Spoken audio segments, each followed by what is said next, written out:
Good evening with the newsmakers. I am Ricardo Roberts.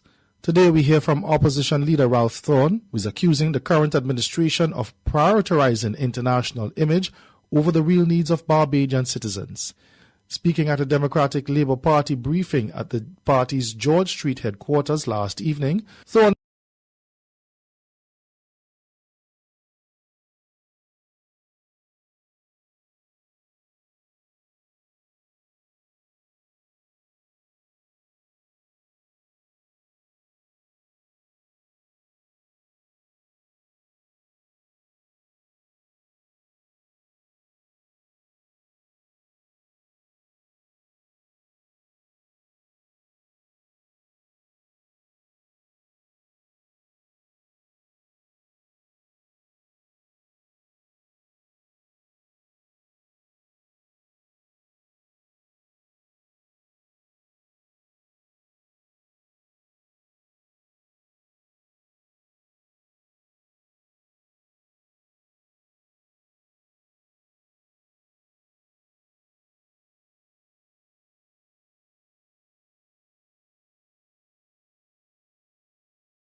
in here this morning a contest with a businessman who, unhappily for this country, and I'm very unhappy about what I saw in the paper, who unhappily promises, and the more appropriate word is threatens to increase food prices. And this is an assault on the poor. This is unlikely to be happening in a recovering economy where there has been robust growth. While the statistics are marvelous, the people are suffering. And a few years ago, we would have said the poor people are suffering. But it is not only the poor now. The middle class in Barbados, they're suffering too. And that's why I say that this government is unfair to the honorable member for Christchurch East Central when it sends him here to tell people what is contrary to their lived experience. They know that they're not living in an economy of great fortune. They know that they're not living in an economy of robust growth. They do not believe, in spite of what the honorable member for Christchurch East Central says, that there's 6.3 is the figure, I don't remember, didn't hear everything, lowered his voice at critical points, that there's 6.3% unemployment, which he says is at its lowest ever. Now, you have the freedom of speech in here. We have the freedom of speech in here. But that freedom must come with a sense of responsibility. And what the honorable member says today is not meeting the lived reality in this economy of struggle, this economy of suffering, this economy that is manifesting the suffering of this country in the breakdown, the social breakdown that we have never experienced before. That is unprecedented, not this 6% unemployment. I don't know who is being counted among the employed, but the average Barbadian will not ever believe that there's 6% unemployment in this country.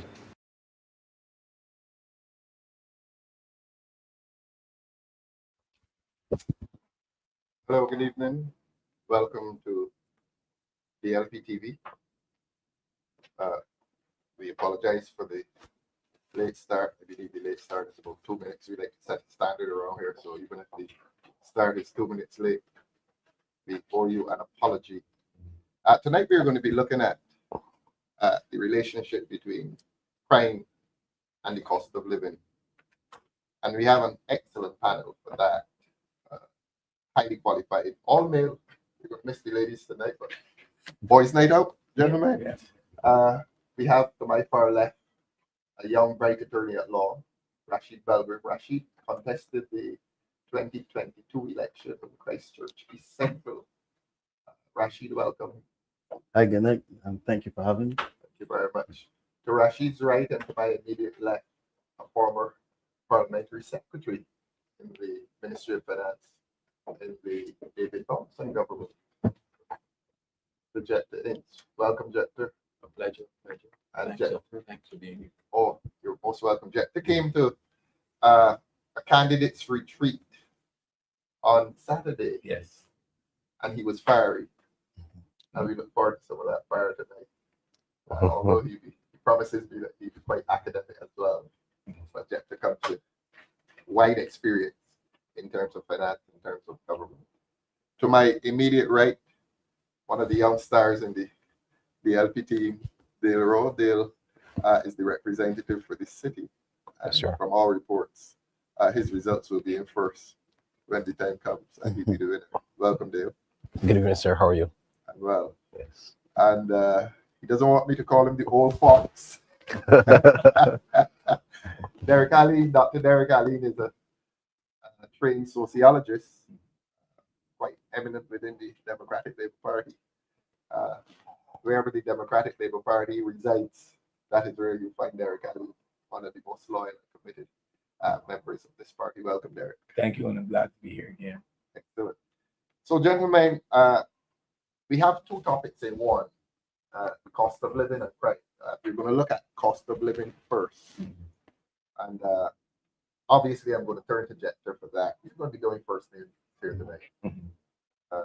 So we're going to ask Jepter about the cost of living and how is cost of living impacting Barbadians at this time. Let us look at, I always say the catchphrase, cost of living. Yes. What does it cost me, Jepter? What does it cost Mr. Brum down the street? And I'm going to be very simple because the Barbadian public has to understand. I think they want to hear you. I'm going to be very simple because the Barbadian public and the viewers must have a clear understanding of what it is to live in Barbados, what changes came about, what government policies are in place, and how that cost of living, by economic standards, when we mention the word cost of living, we speak of food, shelter. But for me, cost of living is the impact. What is going to happen to my mortgage? Yes, because that's simple as it looks, a lot of Barbadians. it takes priority with a lot of Barbadians.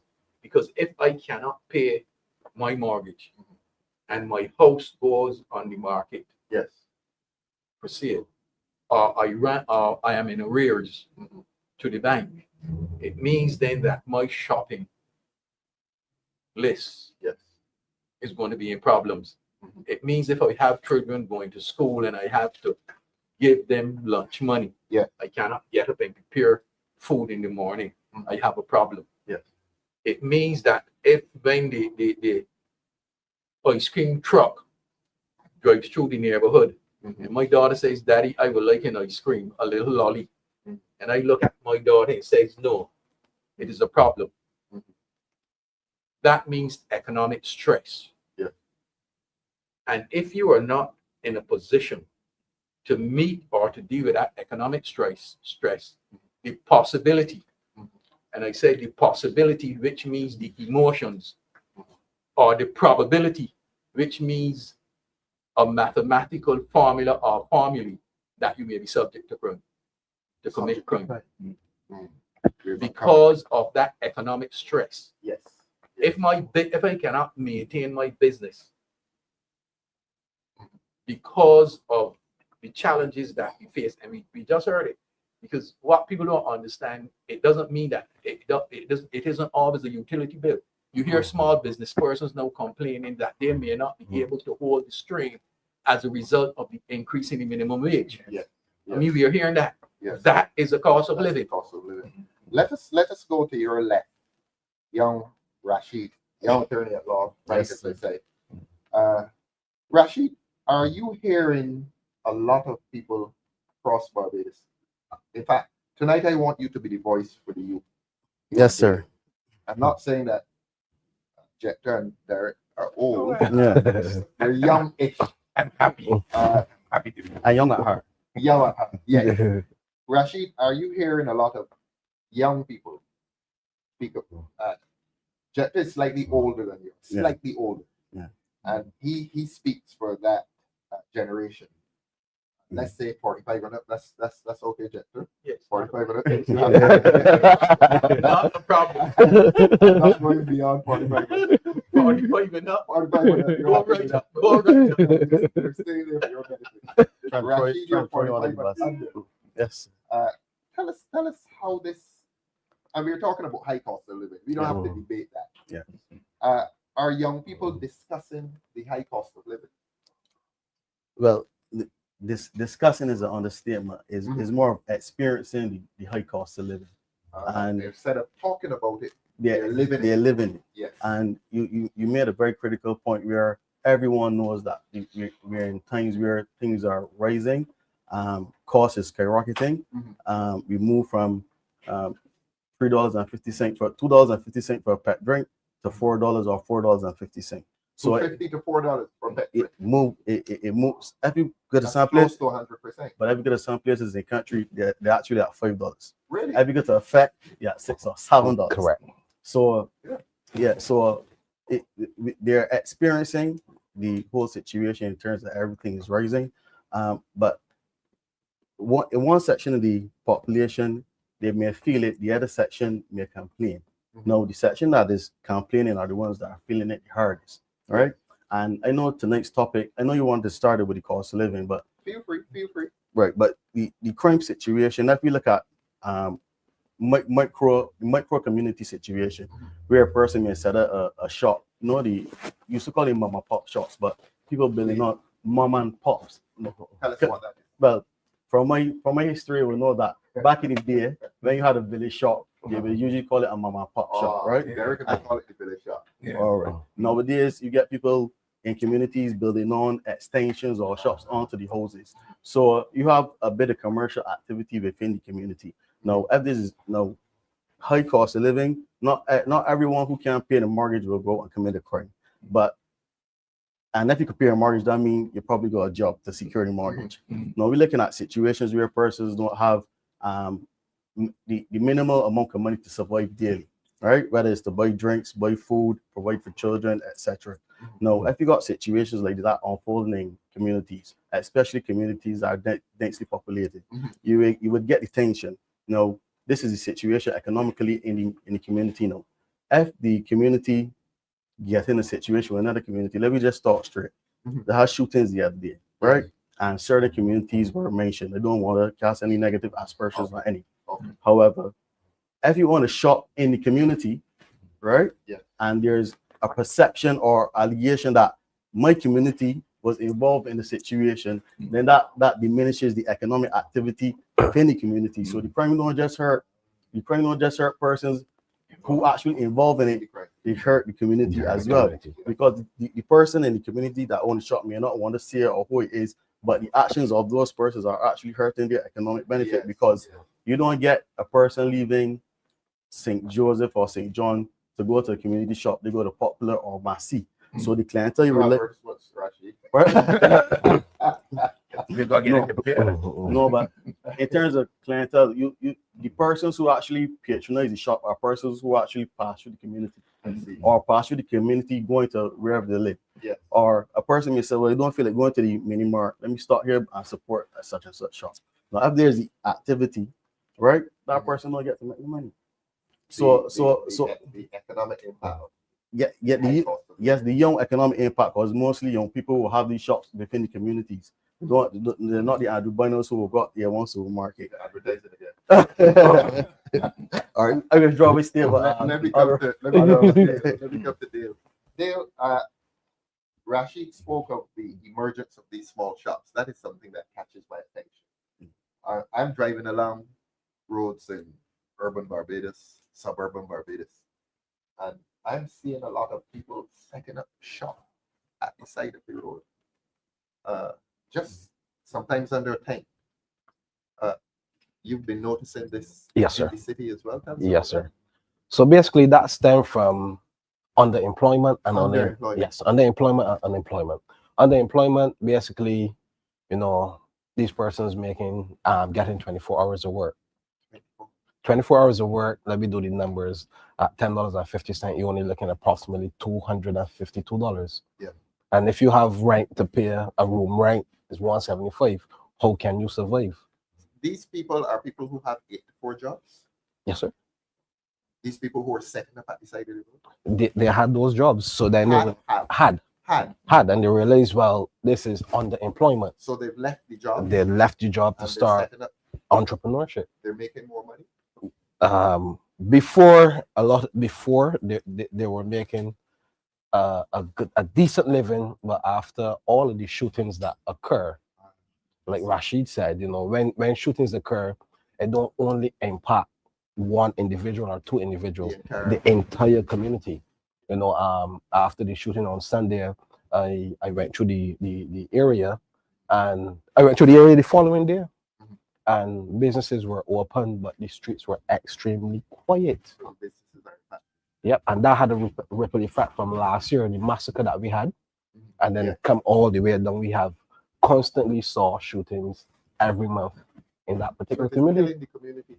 Completely, yeah. So then when we say here, we gotta look at, all right, we have some youngsters incarcerated for whatever the case, they come back out. How can we help those youngsters get employment? Yes. So what they have to do, they have to revert to crime, because they can't get employment CV, the police certificate of character stained. Yeah. So how can we help those young males, young females get employment? So we have to look at that now. So then we pushing those same persons back into a life of crime. Derek, I want to come back to cost of living. We're going to come back to crime. That's the relationship between the cost of living and crime.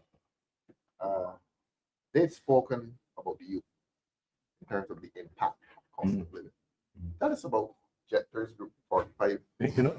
How is cost of living affecting the more mature Barbadian? Jepter and I are in the same group. Okay, 45 minutes.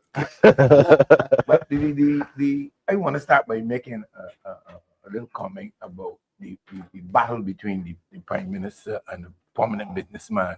Yes. Who spoke about the minimum wage. Yes. And its impact on the. If you're convinced that's a real battle, but you go. Well, I know in the battle because the truth verifies and wins out.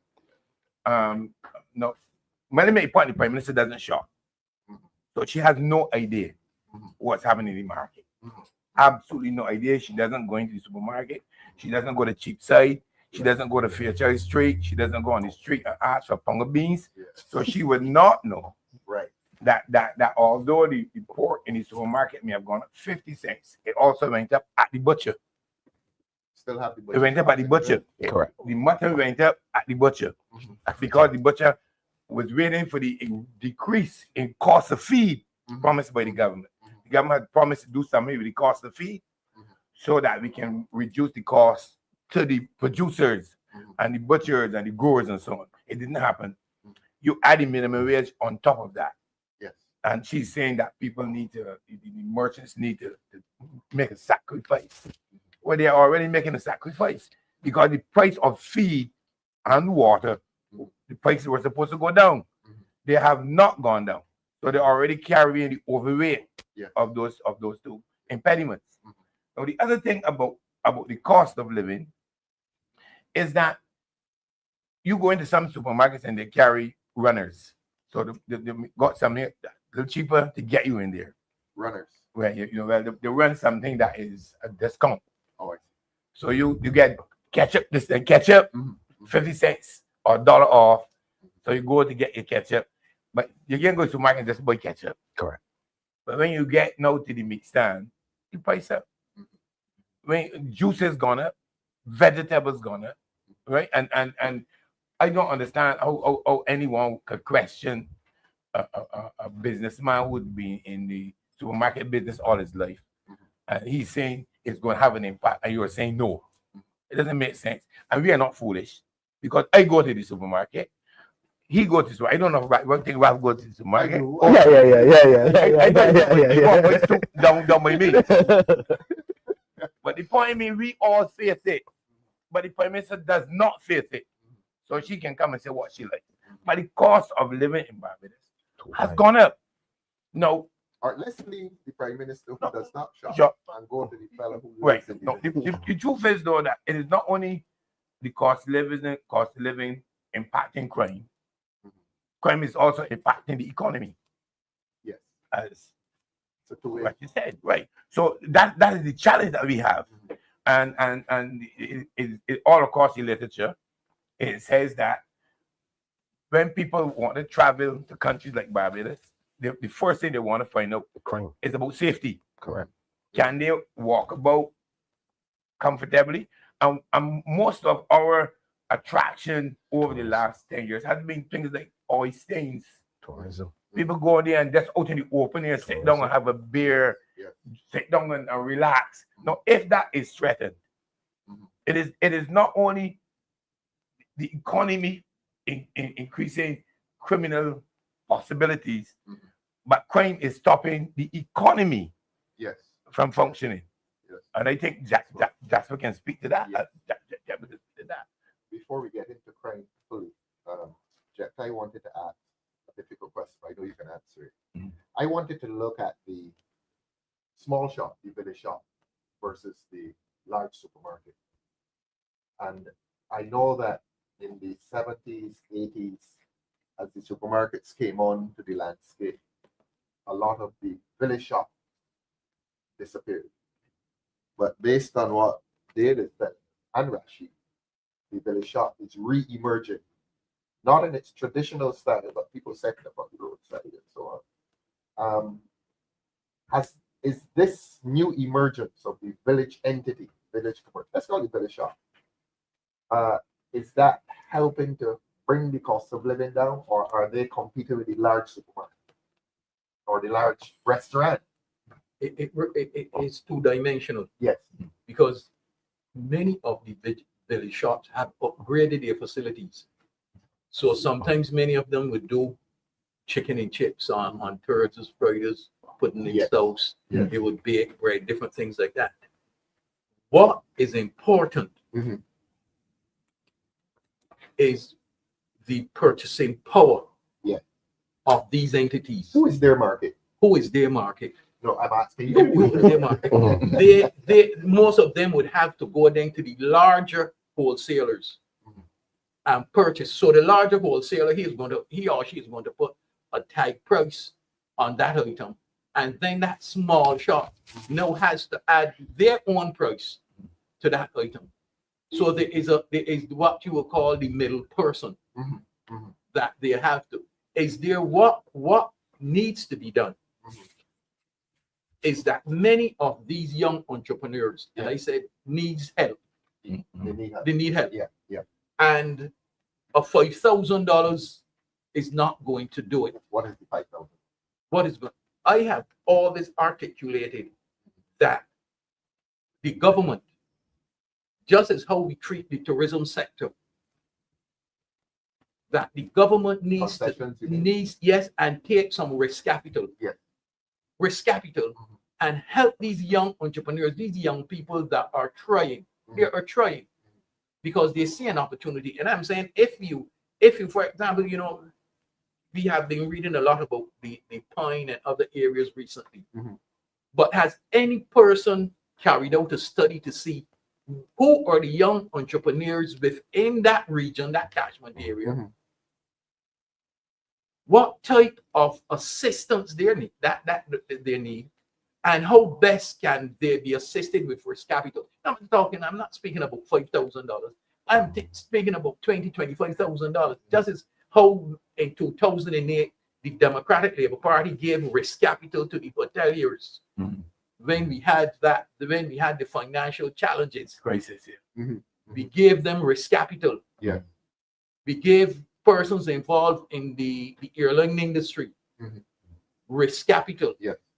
Then, and once they get the help with the risk capital and they get the opportunities, that can bring the not only the prices down, but it can also bring the level of crime that affects the community. That would also affect the economy. Well, let me ask Rasheed then about bringing prices down. Yeah.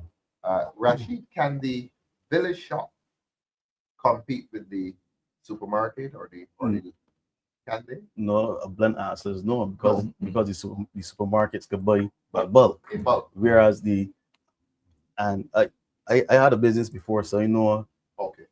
when you register and you do certain things, you get certain discounts. So you buy in a large quantity of volume. A village shop cannot buy in a large quantity of volume because it is a simple business structure. Come out, set up, have stock, and sell what the community needs. Right. So a supermarket would obviously offer more commodities and more products, whereas a village shop would just offer necessities like convenience, soap, and what's not. But I just want to touch on the point that Jepter mentioned. He said that it's two-dimensional, and I agree with that. And in the sense that using the same reference, you have persons who are actually working 9 to 5, but the money is not enough, so they engage in selling food on the weekends. That's for additional income. Yeah. That's to supplement what's going on in the house. Then there's those vendors who actually depend on every cent they make. Yeah. And the question was asked, who are the clientele for these people? Yeah. When I don't know, the last thing you passed through said village shop people. Village shop people. Owners, sorry. Right. But if you realize as well, persons every last thing you move through six rows, you realize that person selling actually in care part of the supermarket. And I was selling what? Produce and vegetables. So you're actually competing with the supermarket. But I just say that to say that things are a bit tight, that to just set it, because I was making a point earlier that the village shop would only normally cater to the village or persons passing through. So you can only make a certain amount of money operating for the village. To get a greater clientele, persons will operate near businesses. Right? Traffic. And the 6 roads. Traffic. And if you realize that over on the other side, how over there has developed in terms of the shops. I was showed up my mom who'd be selling the tires and the home appliances right on the front road. But I buy my brooms from there all the time. So it's to support them, man, because they have children, they have families, they're paying rent, and the business itself, it may not make money every day. Like I said, you're competing in a commercial spot. But to support them, give them support. I know we had the UDLP had the constituency councils and stuff like those kind of programs that would reach deep into the communities. Also, there are some communities who have a watch group. Some as with the WhatsApp, just digital. Some actually physical. One in Ruby, and they actually have a headquarters, but that was donated. But what I'm saying that if you put some resources behind these, like I said, there's established precedent for on behalf of DLP with the constituency councils. You put some resources behind them and you help support them. So in the way you steer and if you're backing it as well, because like I said, every crime affecting the community, but you have government backing, strong backing, then that will give persons a little hope to come and shop you again, because they know, well, if you're being supported by certain entities, they don't expect certain things to happen, certain negative things to happen. But Rafa, take a point that I think we need to understand too, that community shops also provide credit. I was not gonna allude to that. Yeah. You see, you It's kind can of the old saying we used to see. no credit today. There's still Trust in the Lord only. right. They can, you can, your mother can tell you, still going to tell us that 10 milk for That's me. still happening? Yes. Yeah. So it's a major factor Yes. in a lot of the communities, because once you work in, you can go and tell the owner of the shop, well, Trust you something. trust me You know some the term items. trust you, right? Yeah. And then so they provide for the people that working, people on welfare, pensioners. So you can go during the week, trust items, get them, and then when you collect your pension or when you collect your welfare check, you then go and clear the bill. Is there a case deal then for assistance to these small shops? They need the assistance. They need They the need the assistance because Studies have shown Not like those. that small businesses like the village shop keeps the economy together in harsh economic times, I keep and keeps society together in harsh. And he studies the becomes a line spot. yeah, and it show it is there. The evidence is there. But what I said before, what you need is help. And let us be, these small entrepreneurs have been neglected over the years, have been pushed in the corner. They don't get rich. Village shop No. owners No. don't get rich. No, They survive. they they survive. survive. They survive. And they help in developing children within the community. Correct. They assist. They parents, assist a lot. Many of these In what way? In what way? Food, school clothes, shoes, No, crediting. no, same thing, credit. They have to credit. Because sorry. continue. Many of them have done. I believe if you had to go back and go through the books of many of the village They owed shops a lot of money and see the money that are owed to them to pay for the to turn. pay for the turn. So it is, we have to look at it, and it is a perfect opportunity now for the Democratic Party to set its policy towards this area within the communities. Yeah. Re-energizing and Yes. revitalizing Yes. because and it's like Rasheed, you seem strong on the village shop. I Necessary present. come from humble beginnings, so Yeah. I know how critical some of these shops are. Yes. And for instance, let me just be realistic. Some of these shops sell items, some persons may sell a little vegetable matter, right? And that will help boost the cash flow. Now, certain times in the morning, a person may come up, so I got the money to give my daughter. You can lend me 20 till this evening. Right, that's the problem. Can't do it at the supermarket. You can't do that in the Correct. supermarket. You can't do that in the supermarket. You can't borrow money. So that the village shop helps to keep the cost of living down in a sense. Yes, you Because can't do that at the bank either. Right. Right. So they play a very critical role in terms of, and sometimes it becomes like a benchmark in the community. Whereas you picking each other from school, I can't get there, or tell her, pick her up, drop her by deal Correct. shop. I trust deal, Correct. I know deal, Yeah. nothing happen there. Do some baby Community. Yeah. The intermediary. So so the reason it's so strong on it, because I know how much it impacted some people. Some people move from village shop to other commercial activities. So there's an opportunity for persons to grow from what we call a village shop. I call it a business because sometimes they encourage them to go and register it. So when the harassment comes, you got your paperwork, you got your cost cap, you got your certificates, you got everything. Harassment. But the challenge though, there's a challenge now because the registering businesses now become a challenge. The government has imposed a system that if you have to prepare your tax now, you have to give them, rather than wait till you give a statement, they ask you to pay in advance. And I think the accountants got raise the issue with this. And if you don't pay, it is $100 to register. Yes. And that. And if you don't register, you pay, I think, is $1,000 for the year. If you miss your registration. I'm not clear on it, but a bit of one shot. No, One was I feel- explaining to me. I feel speaking about annual returns. I feel Yes, annual right, returns right, are right, certain- Could you allow me then to read the board? I'm going to read Monica Ince and go over knee. Monica Ince says Mia killed off some of them during the COVID by shutting them off for a whole month, while the bigger ones were open. And under that, good to see the brilliant.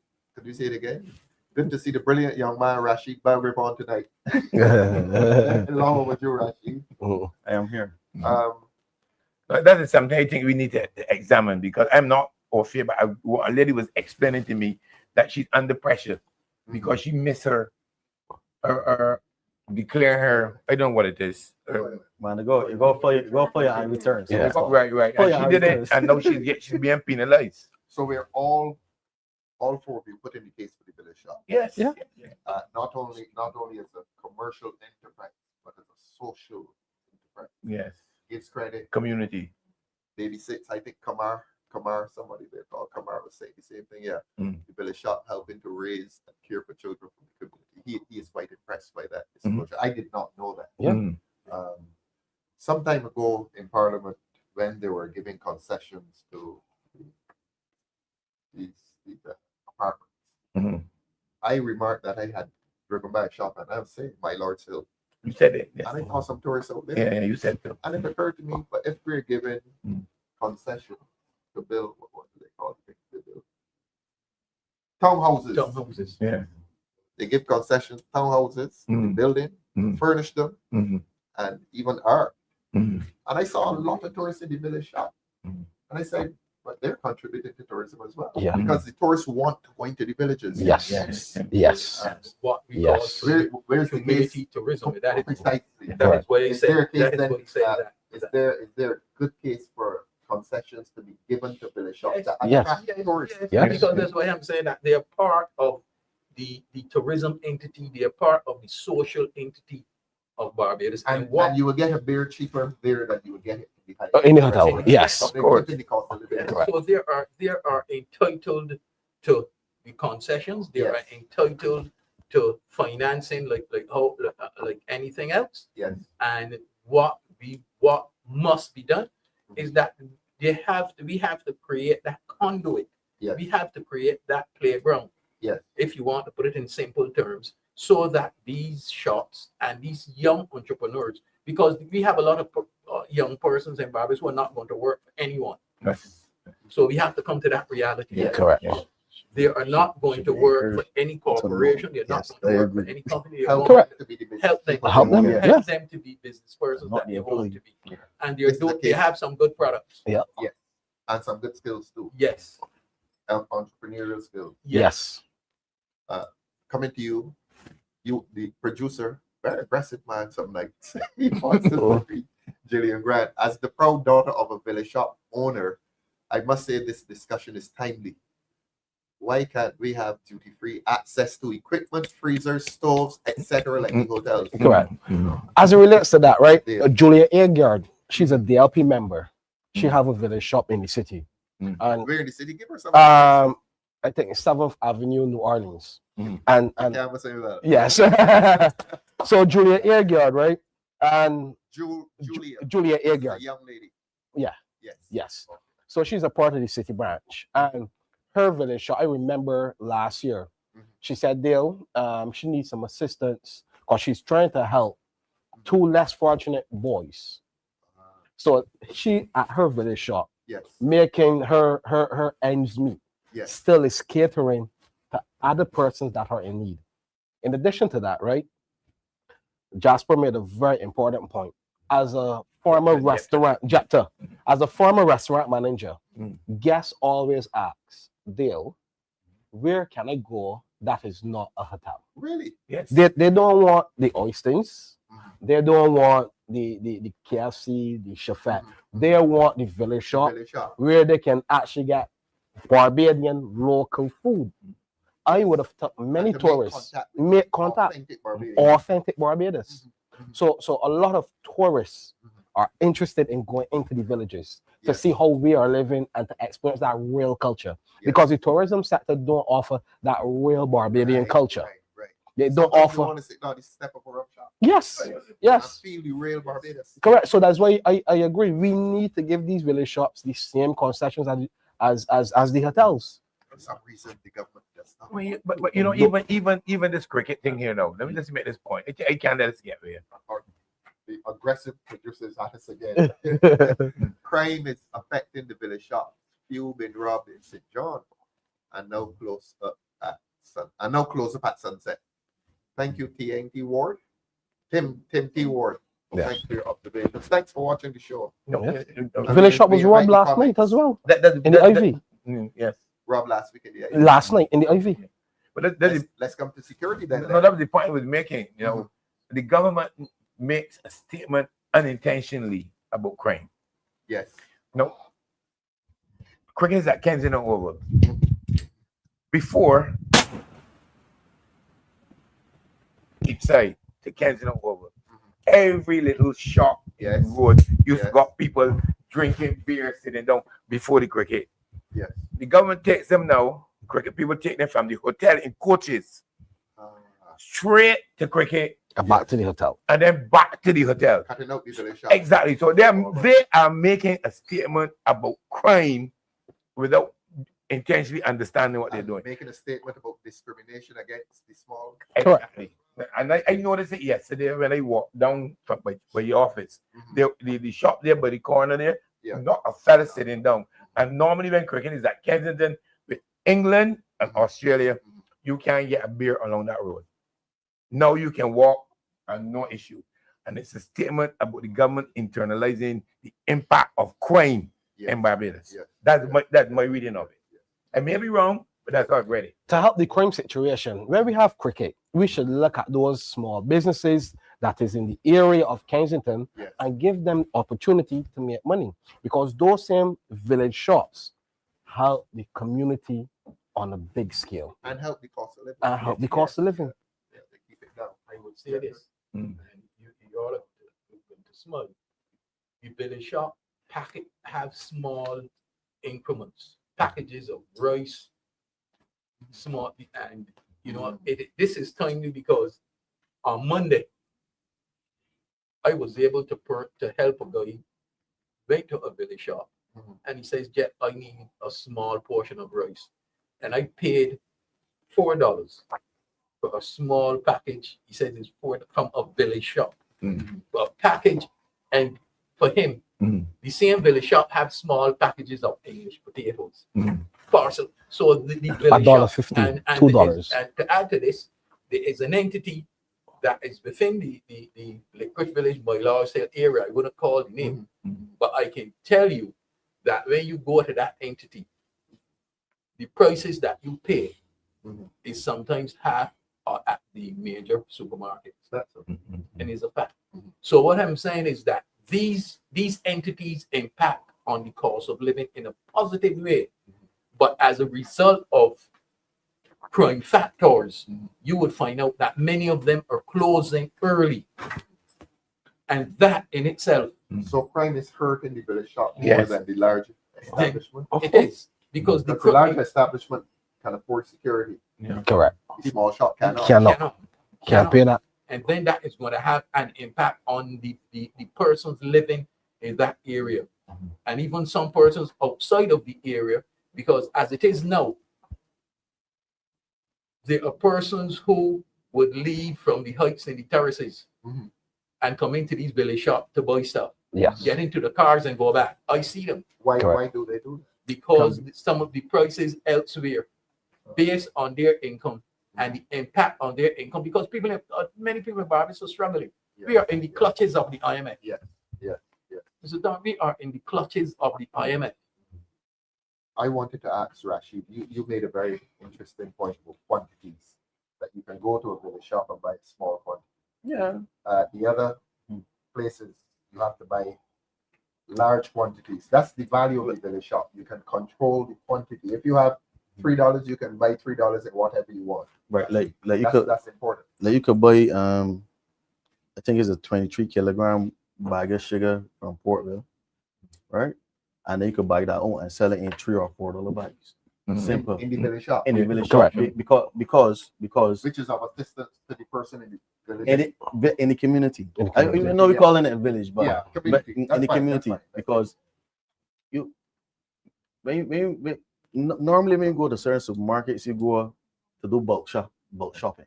Correct. With the community shops now, Shopping, that's the term. you may just want a bar soap, Correct. or you may just want a box of matches. Correct. You may just want, sometimes you go to the supermarket, you know, they're selling the toilet papers and 6 and 12. right, 6 or 12. Mm. So now you may just want to spend $1.50. Correct. But don't Because get it's cash flow. cash flow, don't get Right. twisted, because to raise $7 or $8 for a 6-pack compared to $1.50, the difference is major. It's major. And you go look at people's pocket, but not to steer away from the cost of living argument, but No, feel free. what we like to suggest is that going forward, one of the policies that the DLP should consider. Yeah. No, cost of living is hard in the environment where the country is in right now. What we have, like tourism, tourism, banking, etc., insurance, right? If it is tight within our circle, I think we should look to expand the economy over to, let me say, like robotics, right? Robot. Or drone making, because there's a lot of conflicts going on in the world, and there a heavy use and reliance on drones. Now, I'm not saying that we building drones to center war, but at least component making or component building is an industry that we should at least consider. So even though cost of living is tight in one spot, we should look to expand the economy to a point where that you could offer a different business avenue in terms of, like I said, you could. There's scope for that around here. Our young people would take to that. Our young people are warfare with They're technology. okay with Warfare with technology and what is going on in, technologically, these apps and what's not on the phone. So something that should be pursued. I talking from secondary school, it could be part of the school curriculum, not just geography or literature, but you could do some robotic classes, technological classes, because you learn better from younger, right? Yes. So you got 4 or 5 years at primary school, then you got another 4 at secondary school. So all this time coming up, you could be learning robotics. So by the time you reach to fifth form, 15 or 16, you don't go get 10 years experience to get a job, but study for the last 10 years, right? And that's what really affected some of our young people now. Because when you're going for a job, they're asking for 5 or 10 years experience in something they don't have, right? And a job they never worked in technology before. allows you to Start from early. You're saying by the time you reach 15, 16. And you should be amenable to be building these things, Yeah. because they will help us. Because, for instance, let me say if we start producing our own drones locally, you can give some to the police, like the nurse that was robbed and stabbed in St. Philip. You see, we don't put out information, but when they heard about that, that's when you start hearing that people don't like to go to 6 Roads bus stop because another woman gets your bike snatched and another woman gets your bike snatched. So you see all these things that we make you be on drones. You give police on drones, so your police can be everywhere physically all the time. But if you got a drone with a spotlight at the bus stop, you got some measure of security, right? So all of these things can factor in terms of fighting crime. But Rasheed, you made an important point, because I remember we had, when I was at the union, we invited the Garrison Secondary, which is to come over, Radiant City. And we had the thing with the police on guns and violence. Yeah. And a young man, the police brought guns and explaining to the school children. And a young 13-year-old took up one of those sophisticated weapons and pick it down and put it back. Really? And the police say, young man, he saw it online. YouTube. He saw it online. So the point you were making, robotics, these kids can pick it up quickly. Yeah. And that's where we should be driving the vocational training board and them to go. That's not only do carpentry and masonry and so on, but robotics. Yes, So that the kids can get. Because we don't go re-establish the wheel again. Correct. You already got a foundation. And you were making a point earlier about the village shops and tourism and what's not, right? Shout out to Lulu's Kitchen and Bar in Kingston. Right? This is a place where I've seen some party buses, man. Correct. Party buses on night. Only? Huh? Only things. Not only. Night. Bus crawls. Right, the bus I crawls. was there when bus crawls passed through. And in that short period of time when the bus crawl stopped, drink money spent. So Money spent at the shop. at the shop. Yeah. And these bus crawls will stop. They will pick like 1 or 2 spots to stop by. Yeah. But what I'm saying, if you expand out to like the tour buses, because the tour buses can stop And big places. in big places and Right. the safari tours and whatsoever. Right. So if you could just redirect, obviously you may need a little government intervention in terms of just directing, so well, you may get a registration or certificate to approve the village shop to so well, approved by the Quality tourism authority. sanitary facility. And Once you meet certain standards, Mhm. and then you get the touristic green light to, you could go by this shop, you bus score. You could get from this bus score, you stop at this shop, you stop at this shop, or the open buses that play the music. Correct. I see them in ZR man, but anyway. But I mean, and don't get me wrong, tourists like that. Yes. Yeah. I know we be Different. I know the different. reggae bus, they call it the reggae bus. I know Yeah. they can't play. Oh, the ZR drivers driving, the tourists The can. tourists love it. No, I got on reggae a bus. ZR today, and it was so crazy. It was Oh so my god! crazy. I love I it. wanted to ask Jepter about this. You gonna know. You gonna know. Phenomenon of we're getting the tourists now catching these ZRs, walking out from the hotel on what we call the front road, the main road, Yeah. and catching ZRs and going to the oysters. The whole thing about Why that are they doing that? is the cost, and not only that, social media has allowed them to examine what it is Available. to come to Barbados for a vacation, what it is to come to Barbados for a vacation, and how to spend. Then they meet friends. They would meet friends when they go to Alleyne. So they And know that how to friend- cut costs. They Yes, know they know how how to avoid cut costs that. of what, and they look at all the variables. They look at all what are the variables that we're in Barbados that I'm going to have a wonderful vacation. Yeah. So many of them are also staying at the friend's house.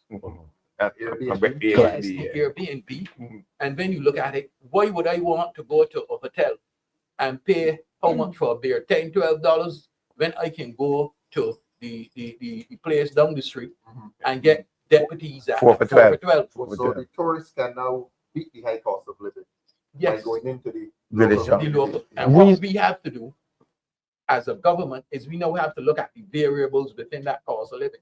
For example, give you an example. Yeah. We know that the sewage, water and sewage tax are literally murdering Barbadians on that water bill. Murdering. Mhm. All right. 50%.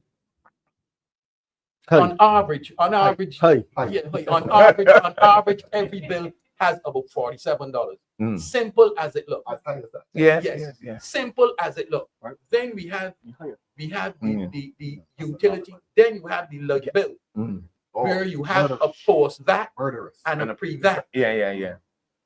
And on top of that, when you look and see where within that utility bill, those are things that are squeezing.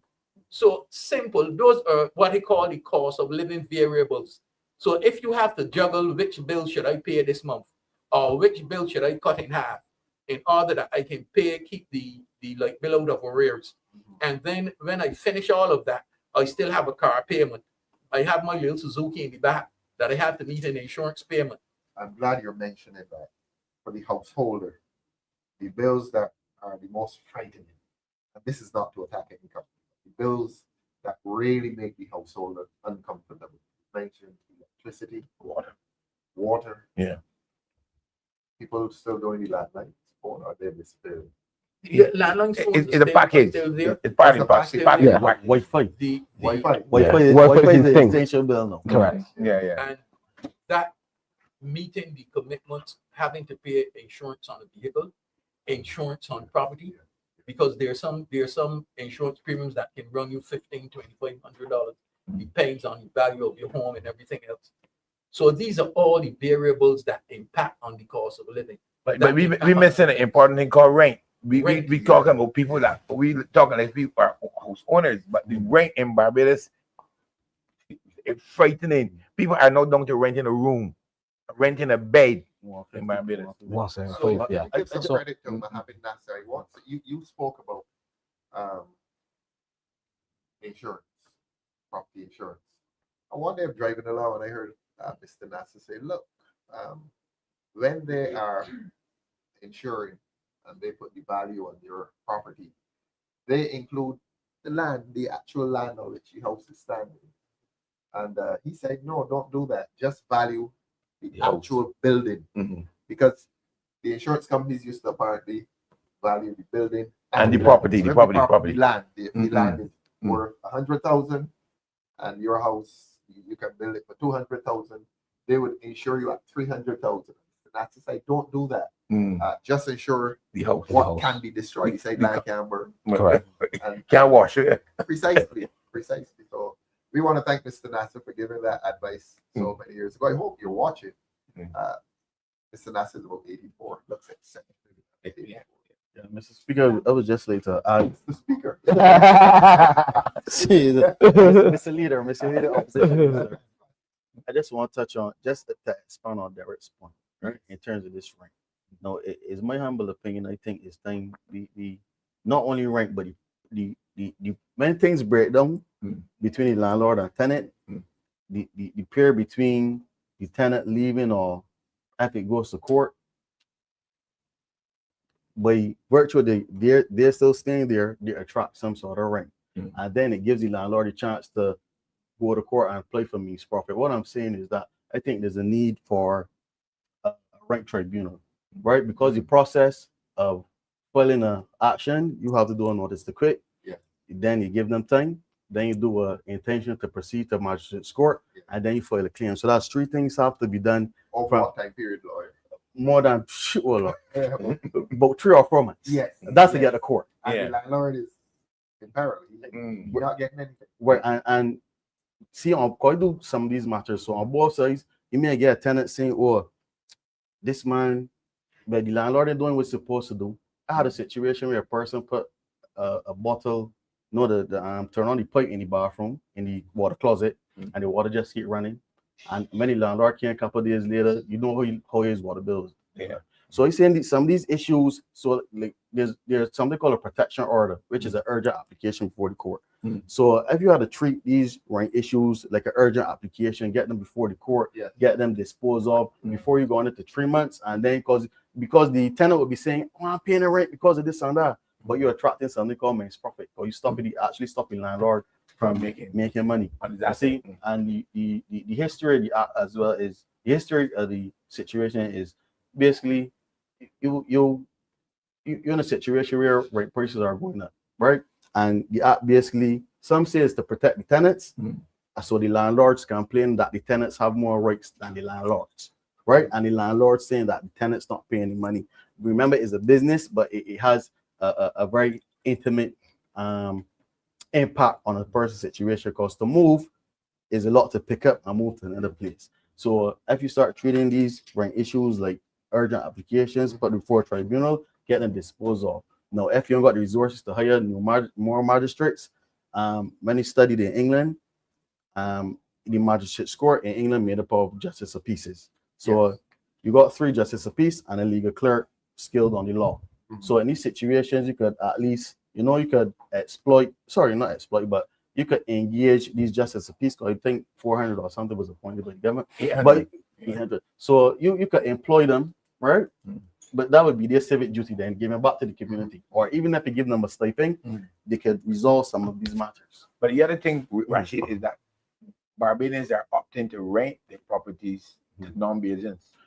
Yes, and That is. Why is that there? Because if a Guyanese or Jamaican rent, they could call immigration.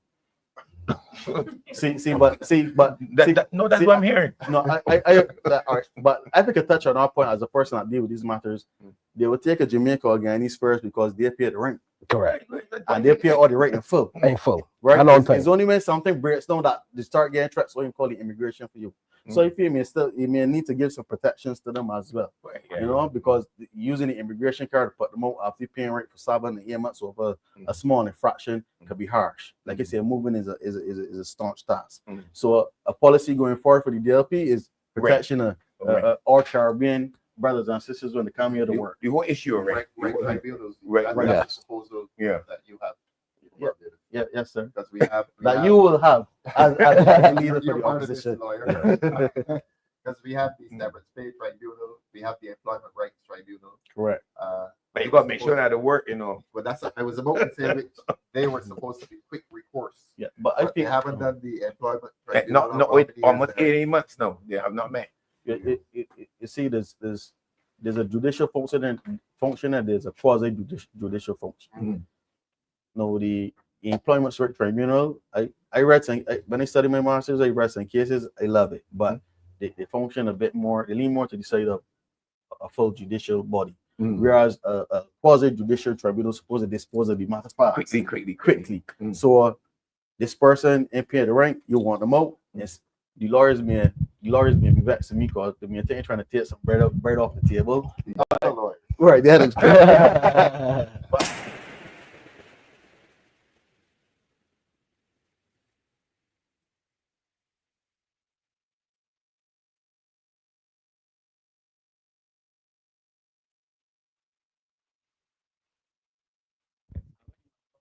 got you in the hole, they want all that money.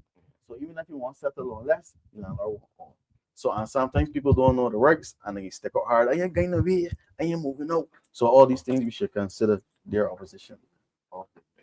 It's a serious matter that we need to address. There, you made an interesting statement that a lot of the people renting are people from the other Caribbean.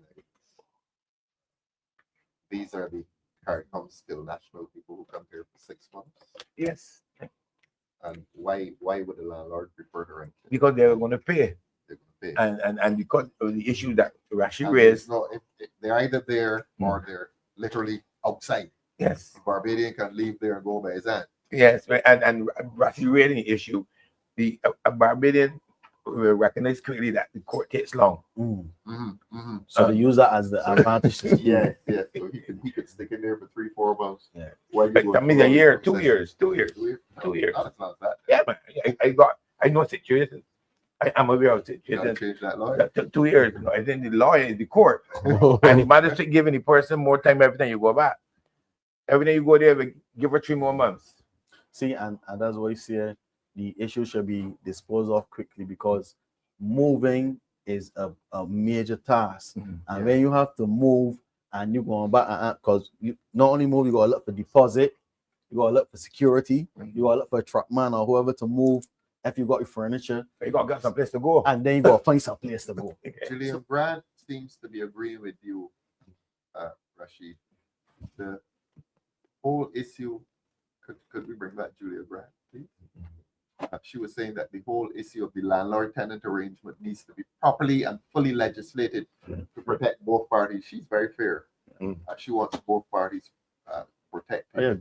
Tim T. Ward is saying the Airbnb has taken a big chunk out of available accommodation, which goes to tourists and visitors. Yes. There are a lot of the tourists going into the local communities in the Airbnb. Yes, because many of the, and what is affecting rental rates also is that many of the property owners in Barbados are now renovating they are refinancing the properties and expanding and having those properties registered in Airbnb. So the whole idea of Airbnb is obviously cheaper than the traditional hotel. The traditional and hotel. the traditional guest house. Yes. Because we're talking cost of living here. Correct. So again, like the village shop, the people in the local communities are bringing the cost of living down by creating Airbnb. And there are many of the challenges that you would encounter between tenant and landlord that is eliminated with an Airbnb rental. How so? Because remember that once you have your property registered, you are going to not guarantee you are going to be literally guaranteed the payments. And not only that, whenever your guests arrive and move, you are actually guaranteed once another individual is going to come. So you have what you call pre-registration and post-revenue. So that whole idea, the exposure to not of missing a month rent or a tenant turning on a tap. You may call the plumber if the faucet or something is damaged. But the whole idea, as Rasheed outlined, a person turning on a tap and allowing that tap, it wouldn't happen under those circumstances. Correct. Not that you wouldn't get 1 or 2 guests who may be disrupted. It happens. But as I said, that whole exposure, those type of liabilities and costs incurred. So then your rent inflow and your cost of living, because that entity is your cost of living. Yeah. Yeah. You may be retired, and that is your income. Right. Because another area, what we must also look at and review is that with your additional income when you're retired, this whole idea of taxing pensions, it is a challenge for That's your answer right there. for Who, Shirley? Can her. Short-term rentals are more attractive. so it goes with But So they got two issues. it's also affecting the ability for people who need to rent, Barbadians that need to rent a house. Those people that squeezed out. being squeezed out. So we got two issues. So so the two issues we have, when we spoke about the tourists leaving the hotels and spending the money in the village shops. Yeah. We gotta look at it from this angle. When tourists come to the hotel, a lot of South Coast hotels enforce a rule that you cannot take the staff. Really? Yes. So a lot of South Coast hotels, yes. South Coast hotels. Yes, South and West Coast. That they cannot. They cannot take the staff. They then have to come to front desk, put that money at front desk, they create a pool, and then they divide that service charge amongst all of the staff.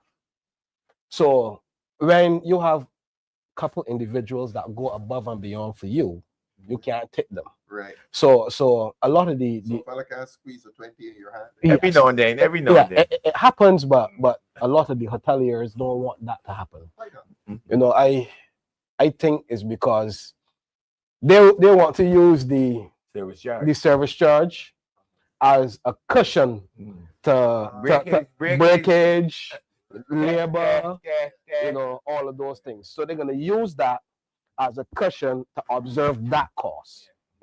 So then now you would then have guests realizing, well, hey, I can't tip Rasheed, but you know what, Rasheed, where would you recommend? Let me go down by Oystings. So you're gonna end up meeting the tourists at Oystings.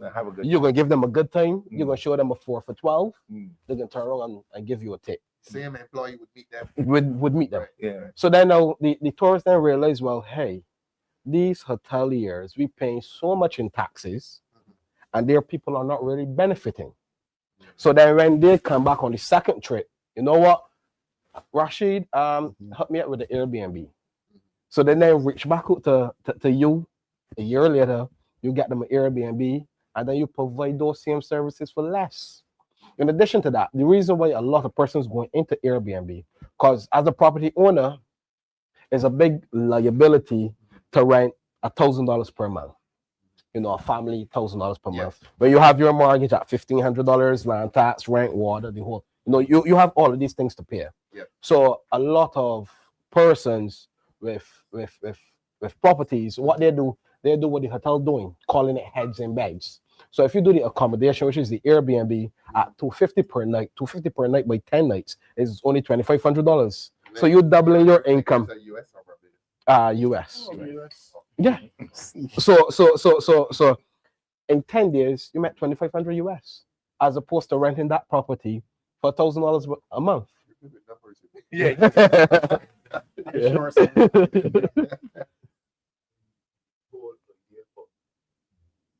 Not only the economic cost, the economic cost, the whole idea of the economic cost and the consistent revenue flows that is going to come, let's say, over a year, over a tourism season. Correct. So those are the benefits, and that is where you would have a challenge in the rental of properties to locals and even persons within CARICOM.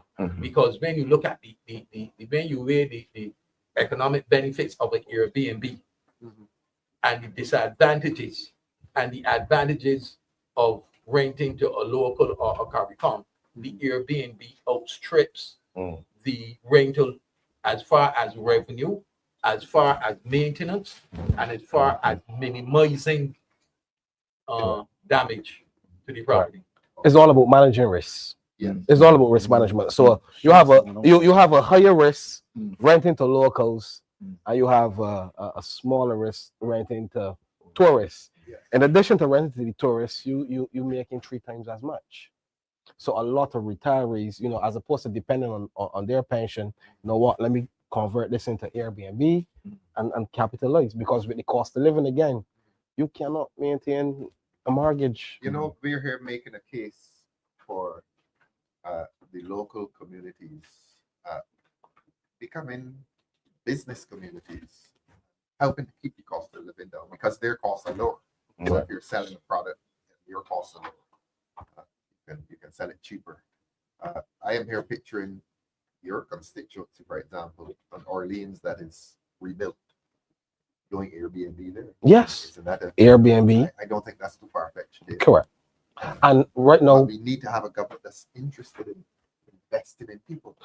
A lot of houses in the BLN. Precisely. Airbnb. Yeah, I've observed. Yes. I drive through there more than I've seen. Yes, a lot. That is where I mentioned that we have to examine the whole idea of risk capital. Yes. To these individuals. Yes. We cannot go along talking about $5,000. Correct. Hear that from the current government. Yeah. Or $5,000. Nonsense. It's nonsense. Young. You know why? You know why I can say that? Nah. I agree. When a village shop decide to hold an event, you can get up to $5,000 in concession for drinks. So you can't get it from the big players, but you could go to like the wholesalers and tell them, well, I hold in the karaoke, I hold in the party. They give you 10 case of Guinness, 10 case of Banks, boy, the whole works on concession. Let's go to Shirley on the board. I love the Airbnb where I stayed for the last few years, but due to the increasing crime, as a solo traveler, I changed to hotel stays. Shirley, please write and tell us where you're writing from. England, USA, Canada. Please write and tell us where you are now and watching the show. And thanks very much for watching the show. But she said crime has prevented her from staying in the Airbnb. So we've done the first hour. Let's come to crime. Toronto. You wanted Toronto? Thank you very much, Shirley. Thanks and welcome. Welcome to the show. You're on every week. Let's come to crime, Rasheed. All right. Pretty much with the cost of living.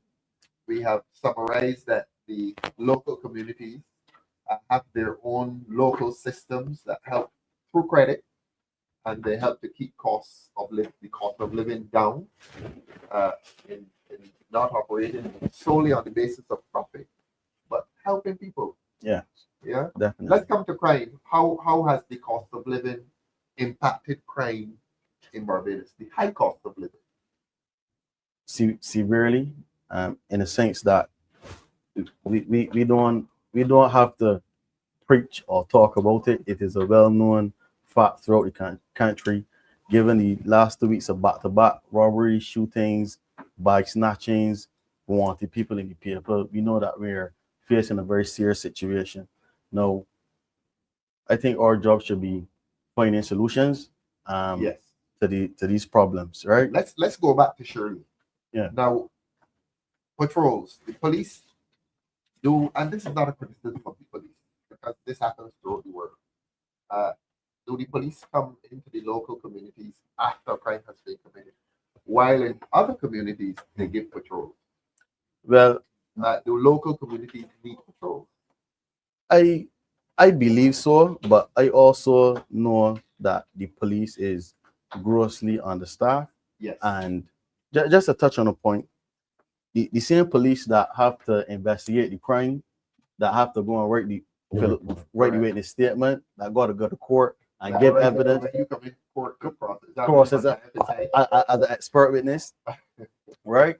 When they have to write reports, when they have to attend court and still respond to emergencies. So what I'm saying is that the police basically overwork. I on the side. Overworked, understaffed, underpaid.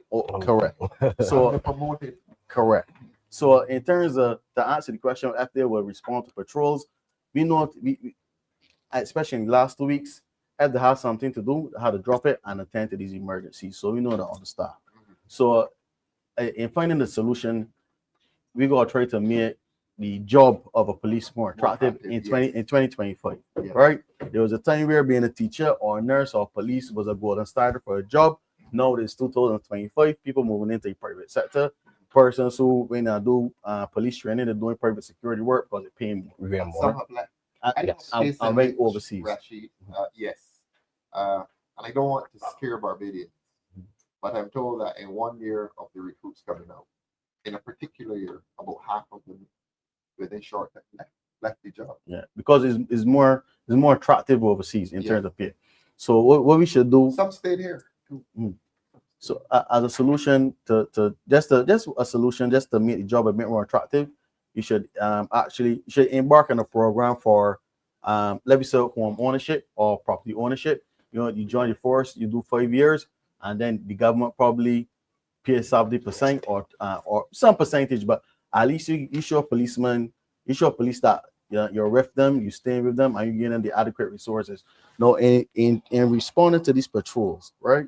Now, even if the police go into these areas, pick up people and whatever, you still the judicial system at this point still backlog and still a bit overburdened.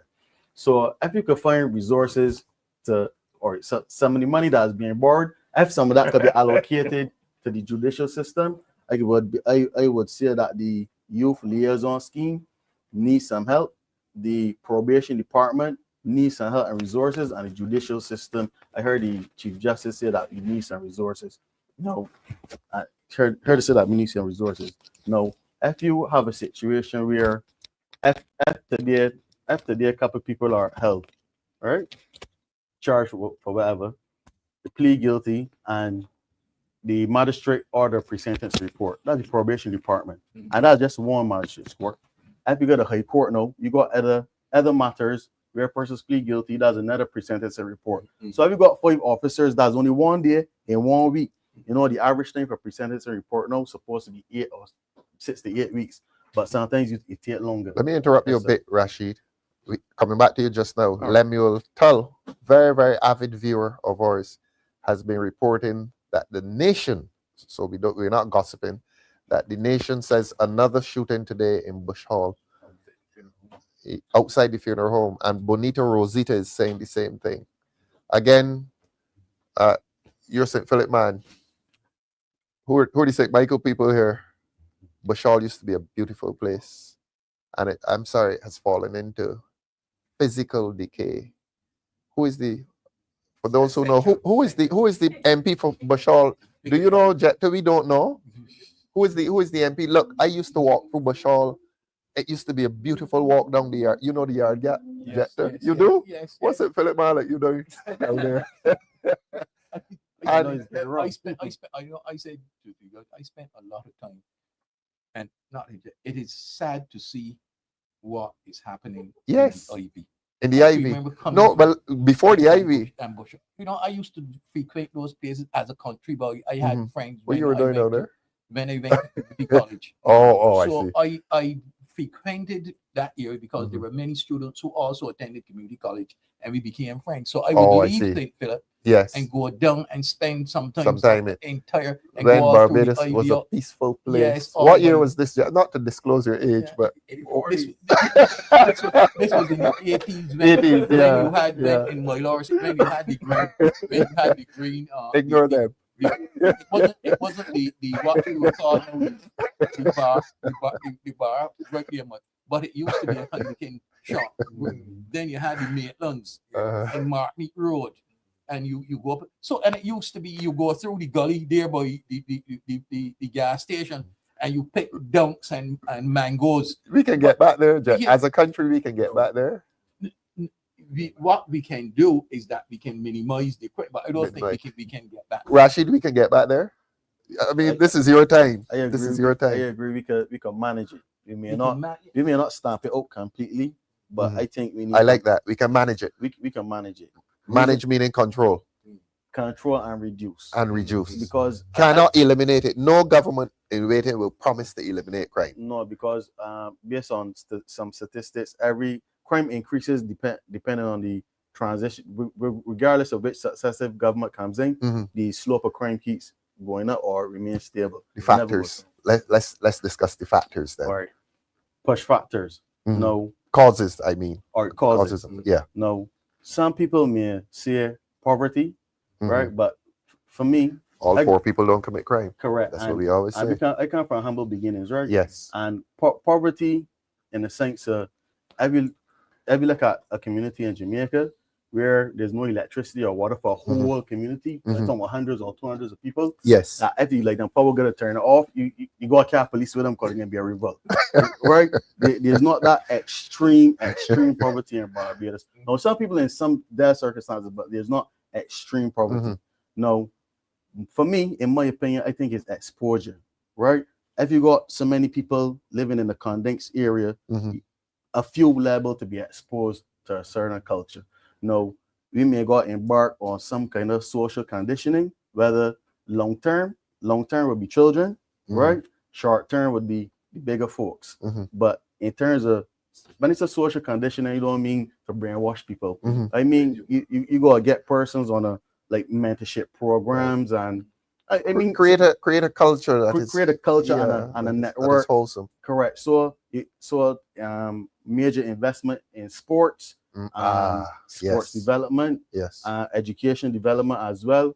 And like I said, if you had to expand the economy, again, let me use the example of drones, right? Mhm. If you expand the economy to another area other than tourism, not to get rid of tourism, but Mhm. you expand it to a different area. Diversify. Diversify. Yeah. You will pique the interest of some of these Yes. persons and Yes. youngsters Yes. and allow them to maneuver into other areas. Another A one. sector that will embrace people. Yeah, another A new sector, a new economic sector. Another sector the other people may not want here is the medicinal marijuana Okay. bill that Okay. passed in 2018. Yes. Now, it's being, I was stunted, but if it's something that the party is willing to pick up, it Mhm. doesn't have to be something negative. Mhm. Because some of these youngsters that run around with the tools, good at selling vegetable matters. They're good salesmen. Yes. Right? Yes. So you capitalize on the good and you try to reduce the bad. Mhm. So you try to help them because there's no blanket idea. There's no absolute idea that's going to reduce crime in the short term. Mhm. You got to try to Correct. manage it and reduce the exposure. I'm talking about from schools, I Mhm. mean, like our system is that you will have certain periods of classes during the day and you do like 2 periods of PE. Let me use PE, physical education, right? I think PE should be used as a situation where the whole school year, whether it's first form or second form, you set the day for that whole school year to do PE. And you do things like team building exercises, trust exercises, like correct. Because I had watched a video with some schools in China, right?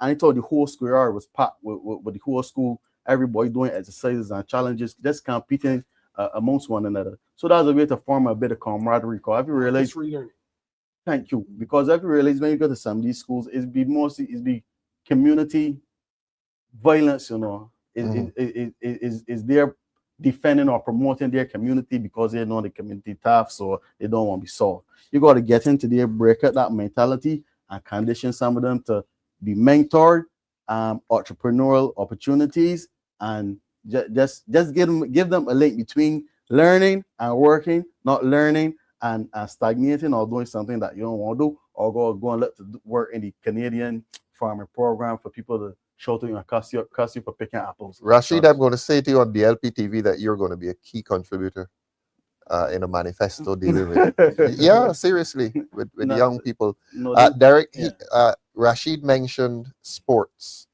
as a means towards blunting or controlling crime. And when he said that, I thought of your boast that the first lights in a community were done in beacons and they were installed by the people. Tell Rasheed about sports and crime, the relationship between sports or sports as a means towards controlling crime. Well, when you get kids busy doing positive things. Mm-hmm. Kids, what age are you talking about? Starting them from 7 to 8. Yeah, and when they went to going into the recreational area in the community. Yeah, but you see, where they're firing gunshots across the pasture now. Get the children out there. You cannot in a new Barbados. The schools from the communities and everything. Or that has been a problem. Right, we need to make that connection again. Between the school, and the community. it must be an organic feature Yes, within the community. yes, yes. Mhm. And that is why the PTA associations need to be strengthened and Yes. given meaning Yes. and give them responsibilities for doing things. You're talking primary school, Derek, or secondary? Both primary and secondary, Both primary and particularly secondary. primary. I'm saying that PTAs are used to raise funds and things like that. Mhm. PTAs need to have responsibility for tying the community to the sports. And then we need to encourage the children to go to the primary school where they live Mhm. and connect to the school. So that when they're playing, and I have to take my hat off to the primary school in St. Philip. Oh yeah, the cricket tradition that's developing there. They have developed some models up there that the other. What's the name of the school? Is it Shrewsbury or Yeah, and the one in Bailey's. Hildesteen and Bailey's? That's it. Somebody was saying hello to you, Jepter. Could you take us back to that person who was saying hello? I think it was a 20 somebody who was saying nice to see you, Jepter. You didn't see it. Well, everybody. Tony Spencer, you know Tony Spencer. Yes. Nice to see Jepter. Yes. Good night. Good night. Good night. Yes, Good night. yes, yes, Thank you very yes, much. yes. We are very look. This gentleman did a seminar for us on the weekend. You were brilliant. Yes. You were brilliant, Jepter. Yes, yes.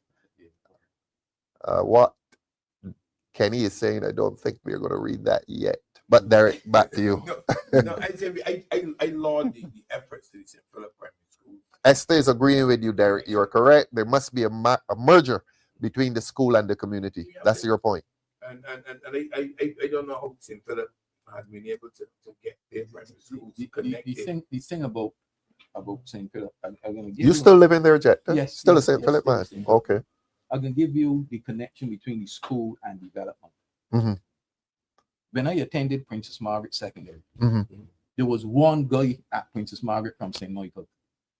One, never forget him. It was a St. Philip school. It was a St. Philip on the border. How of y'all the treated church. him? No, we treated him because we found out then that he had family Oh, I living in see. Four Roads. His name was Oh. Arthur Lincoln. Oh, he We'll was never he forget was him. redeemed. He was the Connected to only Hudson Lincoln. person from, I don't know, he had family living then in Four Roads, Okay. St. Martin's. Okay. And we found out and he made a transition to stay with his family. Y'all were about to deport him back to St. Michael. we appreciated him, but Okay. he was what I'm saying is that within St. Philip, you have the communities, the parents. Mhm. Normally, many of the children attending those schools live in the vicinity, Yes. and the yes. parents are heavily involved. And I have invested always- in the schools. Yes, I have always said is that when you get the involvement of parents in the school, mentorship. you see the mentorship, you see the Yes. results. When you get the parents coming to sports, I don't know how many of you ever attended a sports at Hildesteen I or never did. Bailey's or any of those schools, St. Mhm. Philip Primary. It's a big thing. It's a big thing. Parents When there. Parents there from the parents stay home when you go to a sport. Really? in St. Philip. These parents stay home and you cannot believe it. I normally would find time to go over because it is the parents. And when you get parenting, both men and women, males and Mhm. females, Yeah, that's involved important. in the school, it makes a difference. A big difference to how the school performs, the resources, Mhm. volunteers, they Mhm. come out and they clean around the school, Really? those things. So, Mm. and that has an impact on crime. Yes. I see. It I has see. an impact because see. you know The how the community mentors, protects the itself. community protects itself. Yes, yes. Rasheed, he's very shy about this. He was a president of a football club, still president of Wharton Yes, sir. Football Club. Tell us about sports, football, and Wharton, the Wharton community. Boy. Don't hide your light under a bushel of hair. You've done great work in Wharton with the footballers and the football. Yes. Yeah. It's still a difficult volunteer position, Mhm. but I'm still battling at it. How is it going? You still have a club? Yeah. We Still have a team? We still have a club, still have a team, still in the Which Premier division League. you're playing Premier League? Still in Premier You're in the League, top flight. Yeah. Barely stood up, but I think Silver Sands got demoted. Yeah. Whose name on their shirt? Well, you know. Sorry, Silver Sands. Take that name off your shirt. Yeah, you'll go back up. Yeah, but sports. Derek made a very good point in terms of, but the age group 6 to 7, yes, but there's some younger age groups. Children and sports bring parents, right? And protection, it may not social only protection. be the mother or father, the grandmother or the uncle, somebody Yeah. who Big interested brother. in sport, or a big brother may Yeah. come down. So that's a way that you could connect with the family through Yes. sports. And we appreciate tournaments that would invest in the community. And I know we had a discussion on one that I will not mention here, but we need programs that reflect that would, okay, football caters to more than 2,000 young men, right? Across Barbados? Across Barbados or more. Because I think it's more. It's more. It's You Premier mean League. actively playing? Yes, it's Premier League. Because you're not talking about the supporters. No, I'm not talking supporters. I mean Active the players. right? You got Premier League. 2,000, that's a lot of people. You got Premier League. You got First Division, Second Division, and Third Division, right? Then you still got the youth tournament. Then you Right. still got the school School tournament, and you yes. still got the commercial tournaments. Yes. Then you still got the bragging rights tournament. I played the bragging rights tournament. I even played the international masters the other day, right? We I- played for Deacons. Play for it, Right. still play? no, he's still Yeah. wrong, but you know. You're not playing. Right. So Okay. we played for Deacons. We made it to the finals, but we lost the finals. You lost to who? The BDF. BDF. Oh, BDF. Yeah. So see, even BDF sports program was a very good program. Oh, the closure has been a tragedy. Yes. So if that's something that I would suggest to you, political leader, to take up. Yes, It's something we've that- discussed it here several times. Yes. So and it wasn't just football. Hello it to was- Tino Best, one of the successes of the BDF sports program. He played Test cricket. I remember that is Damien? yes. Yeah, Damien Fanis. You know Damien? Fanis, yeah. Mhm. Okay. Fanis, yes. Yeah, he's been on this panel. Oh yeah. But you see, it is also connecting the youth service to the BDF program and Yes. got a connection. Right. And I'm glad you say that, because I had that, like earlier I had mentioned that the youth liaison scheme, the probation department, the welfare department, family services division, family planning, all of these departments should be requisitioned for some form of injection, massive Intervention. intervention Yeah. of resources, Yes. right? So once you get these working and you get sports working, right, and you get all that moving in unison, then you got the bosses will have a lesser pool of young men to pull from, right? Right now they got a big pool of young men that they could pull from. If you get them engaged and just moving around doing So the things, social welfare agencies are not Functioning. functioning within the community. And the resource. right on the resource. I won't say not functioning, because some officers will take offense to that, because but then no, I know some officers who actually finance between- things themselves. and between work and home, that's all they do. I know. Because Dale, you've heard Rasheed talk about the involvement in the community, sports, the importance of sport in the community. You've heard Jepter talk about what happens at Bailey's and Hilda Scheme. You have a lot of work to do in the city to reverse what has happened in the last 7 years there. Any recreational, what's the story about sports and young people in the city? All right. You can hear Dale? He needs a mic. So- Can hear him? Okay. Yeah, young people need sports. Mhm. But before we get there, I Yes. want we to really sit down and think. Mhm. A lot of persons don't want to commit crime. Don't want to. Don't That's a want to fundamental point. commit crime. Yeah. Yeah. Situation. hmm You get me? So let me look at the situation. High cost of living. Yes. Yes. That then creates economic stress, Right. underemployment, Yes. and unemployment. An ultimate distress. Yeah. So that then create that economic stress. Yeah. So with that Yeah. economic stress, it then forces you Yes. as a black male Yes. to be involved in criminal activity. hmm A lot of these young guys do not want to partake in crime, but they have no other resource. That is how they build their CV. Yes. Like Rasheed just said, the bosses have a pool of young men Mhm. based on the amount of crimes that they commit. So we incarcerate these young people. Mhm. When they come out, all they Mhm. have to do is sign into the police station. How is that benefiting them? any probation department or any government agency Mhm. checking in with those individuals that commit these crimes and come home on bail.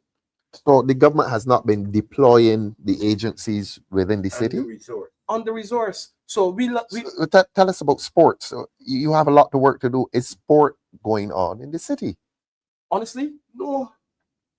There are persons playing sports. That's unbelievable. Yes, there are persons playing sports, but where is the funding? There are football teams that ask. He has Wharton in Wharton.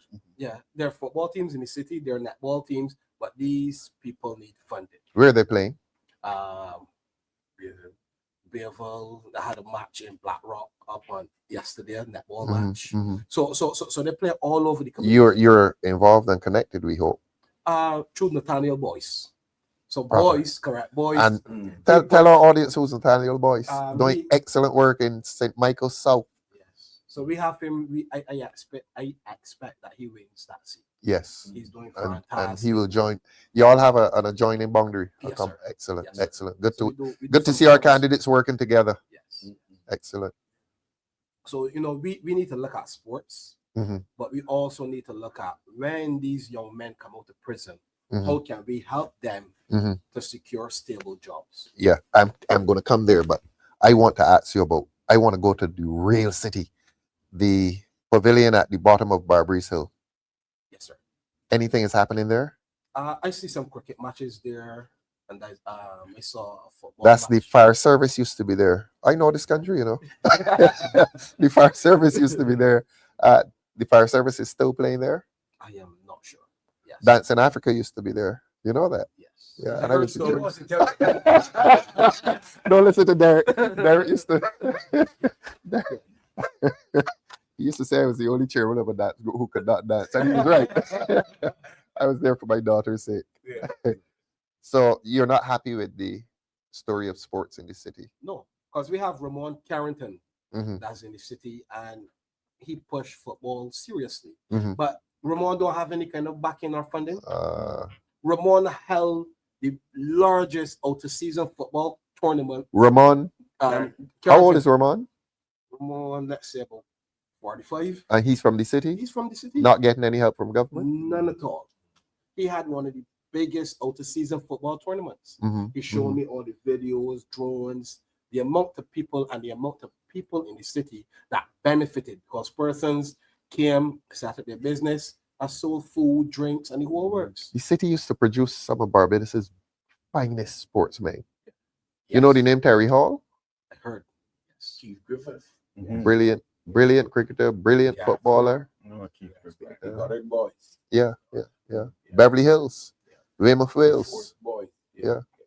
Alleyne boys. Notre Dame, Bayland. Yeah. You know these names, I hope. Yes, sir. Names of clubs. The glory days of sport in Barbados. Martin Deals Road, you should pay attention to that squad here.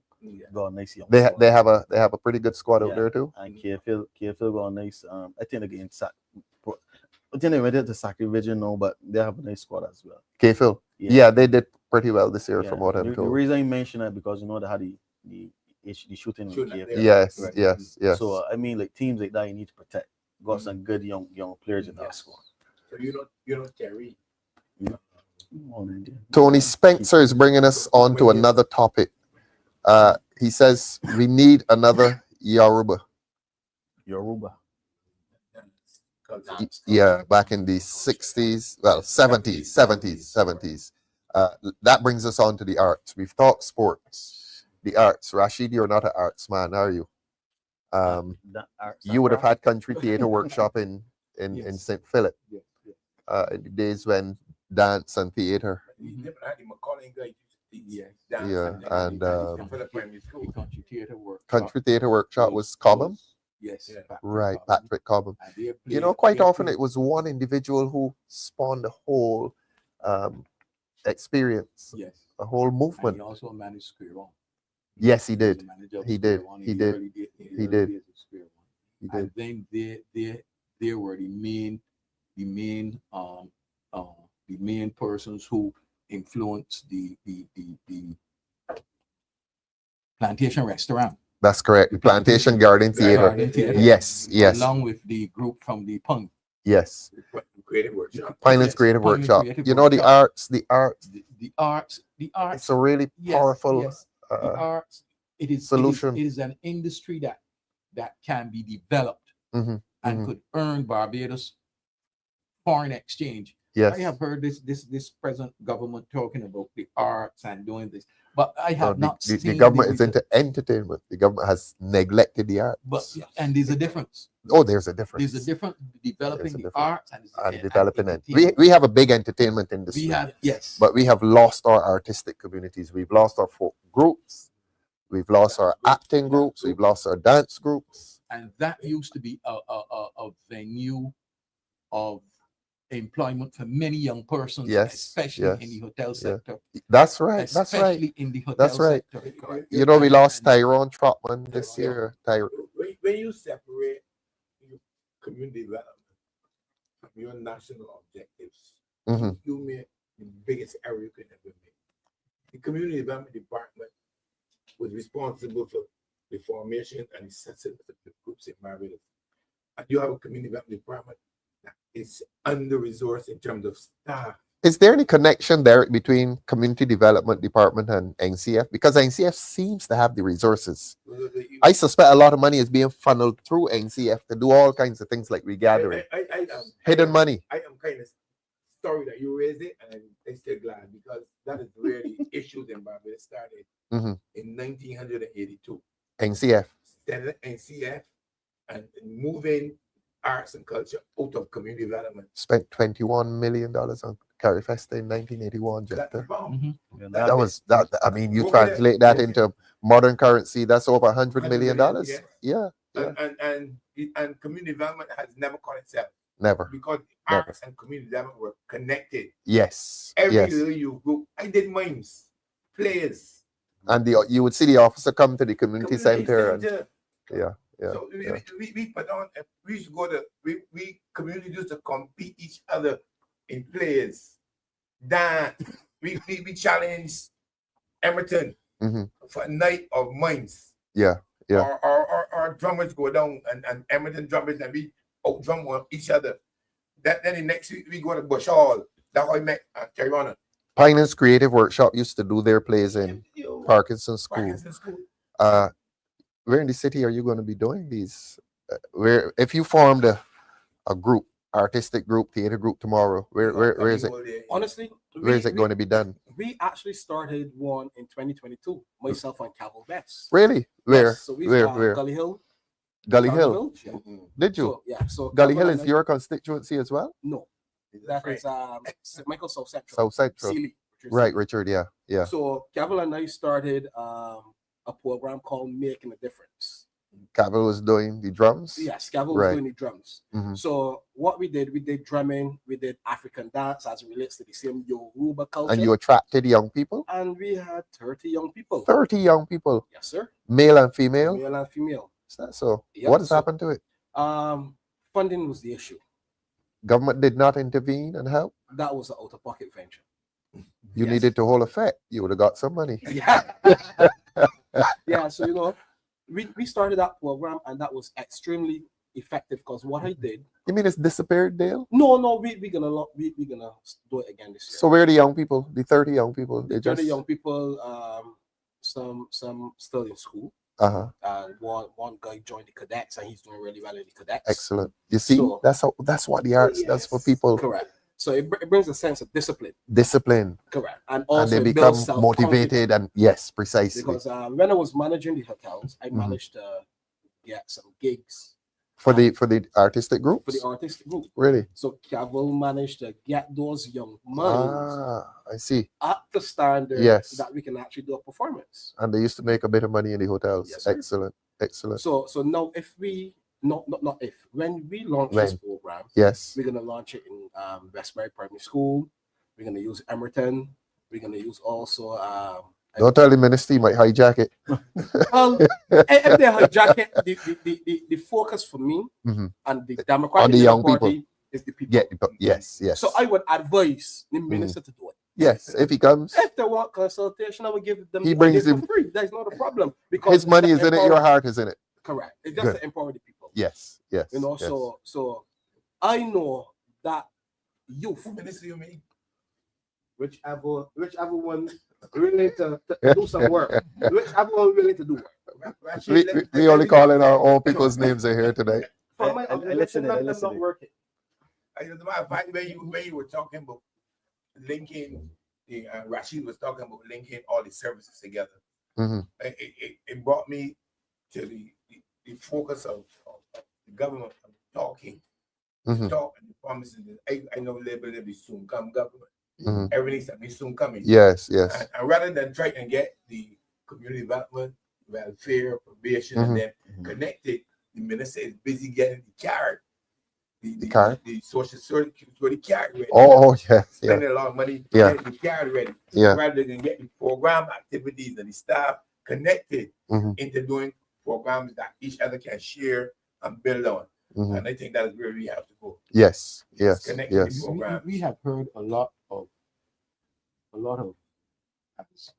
people say song and dance about the Daphne Joseph Hackett Theatre. Mhm. Oh, yeah. What's happening there? And there was a lot of commercials and I call it theatrics about refurbishing the theater, and then there was gonna have these art shows. What has happened? We haven't heard anything. But now you're gonna have the Minister of Sports going around the country, said that he's going to build 13 football stadium. If you if you cannot maintain the Errol Bauer Park, Correct. or Three Houses Park, Correct. Correct. Lord have How you mercy. can build ministry? How on earth you're going to build 13 mini? And now they're also talking about putting in 13 football fields. So along with the stadium, you're now going to put in the Enough football talk. Enough field, talk. and you have this big entourage driving around the country, but you can't maintain Three Houses Park. You can't maintain Earl Bauer Park. Come on. When we are hearing about the young people in the city that need the support Mhm. Yes. to develop the skills where that money could be spent, you can't maintain the pavilions. Huh? The pavilions, drive around the country and look at the pavilions. But you're going to establish 13 football fields, 13 stadiums, and you're struggling now to demolish the one there and get it built. Come on. Well, I'm glad you were that there because I saw on the television, I think maybe before, the Minister of Sport again talking about the Block cricket. I have a joke for you on that, Derek. Last year after the final play, the block cricket competition, I was driving home and I heard the two players, I think the two players of the tournament or the two players who had done well, they were two former West Indies players. I said, I didn't know they were on the block. And I'm not going to call their names to embarrass them. I'll tell, one is the S and the other one is a Eng. And I said, I didn't know my two friends were on the block. Because they imported people, imported cricketers, and told the people in Barbados this is a competition being played by the Block Boys. No, they're putting It was false. $10,000 prize money for this block program. And this thing, they have been planning this now for over a year. Mm-hmm. They've made no progress. They've now reached out to the Barbados Cricket League for help to get it structured. Mm-hmm. Or they can say there have been two consultants working to get the block program up. One is since resigned and gone overseas. Left one struggling with it. But the minister is coming on the television giving the impression that they have these number of teams off a block. Joke. No, Joke. No, I don't know why people believe that they can just talk rubbish and confuse Barbados. PR, propaganda. Where are you going to find Misinformation teams that come off the block? Come off the block. And Spartan can't get a cricket team. Precisely. Impact struggling to get three. Impact got in first division, intermediate, second division. Same thing with Spartan. Armstrong is going to tell Barbadians about that. How to manage sport, how a government should involve itself in sports, professionalize it. We had 126 BCL teams. That's correct. 108 softball cricket teams, and we don't have them anymore. But this gum all of a sudden is going to find block teams. They do a good they do a good media conference. They do a good launch, and after that, nothing. Yes, Dale. We have to move away from the block cricket and prize money. Yeah. Mhm. When you win that tournament, Mhm. after that tournament, how are you surviving? What happens? What happens? Create a professional league among the people. So that we can play Make it, international. to use one of their favorite words, make it sustainable. Putting $100,000 in a football tournament Mhm. makes no No sense. sense. Competition is finished. The winning team fights for the You- money with And then back to the normal. and back to, well, not normal, back to whatever they do, back to nothing. Rasheed, how many persons on the football team? You know, 11. 11. As a biased person when it comes to football. You get me? Oh, you like it. 11, but 11 on the football team. Mhm. And then when you have to split it that money. Listen, just a 25 man. You get me? 25 people. How much you really coach, think that everything. those guys getting? Those guys putting in way more than what they're actually receiving on the back end. Bajan Bossman is saying he's not hearing some of us well. They're hearing us now? Okay. But you know, the thing is that For me, right? Right, for me. I understand the trepidation when it comes to these tournaments. But for me, as a footballer, as a sports person, I believe I like the tournaments. All right? Mhm. Even if we restructure them or put them in a more sustainable way, I like the tournaments for it's be a Brings the community brings out. the community together. Yeah. It's be a quick, a rapid tournament that it intrigues you and it dulls you. You get to Play that learn, night. play that night. Mhm. Once everything's safe, Yes. you see people that you don't see in the world, Right. because right, people come right. from all over to watch it. Yes. So remember, we had the David Thompson. David Thompson Memorial Classic, and Lord rest in peace, Silver Sands, the Silver Sands tournament Low. by Dr. Mhm. Lowe, Mhm. right? And that ran for a couple years without incident, Yeah. right? So How many weeks or month would they have run? it's played in December. It was December. It's played during the Christmas period, but it was You're run, talking about 2-3 weeks? no, this will run about like 2-3 months. Oh, really? Yeah. Oh, Yeah, okay. but I mean, it was a nice tournament. It had a lure, lure. Which one? Lowe's tournament? Lowe's tournament. That is- Double And where was that played? in Silver Sands? In Silver Sands. And, All on one field then. Or one field. And teams from across Christchurch. Yeah, all wherever. Mhm. Most of them obviously from Christchurch. Yes. But yes. like you said, they were important all players. Yeah. Right. They But want to win. yeah, but Dr. Lowe had one of the best out of Organized season and organized tournaments I have ever Let seen. us look in the camera and say that. Right. Just that. Dr. Dr. Lowe Dennis had Lowe.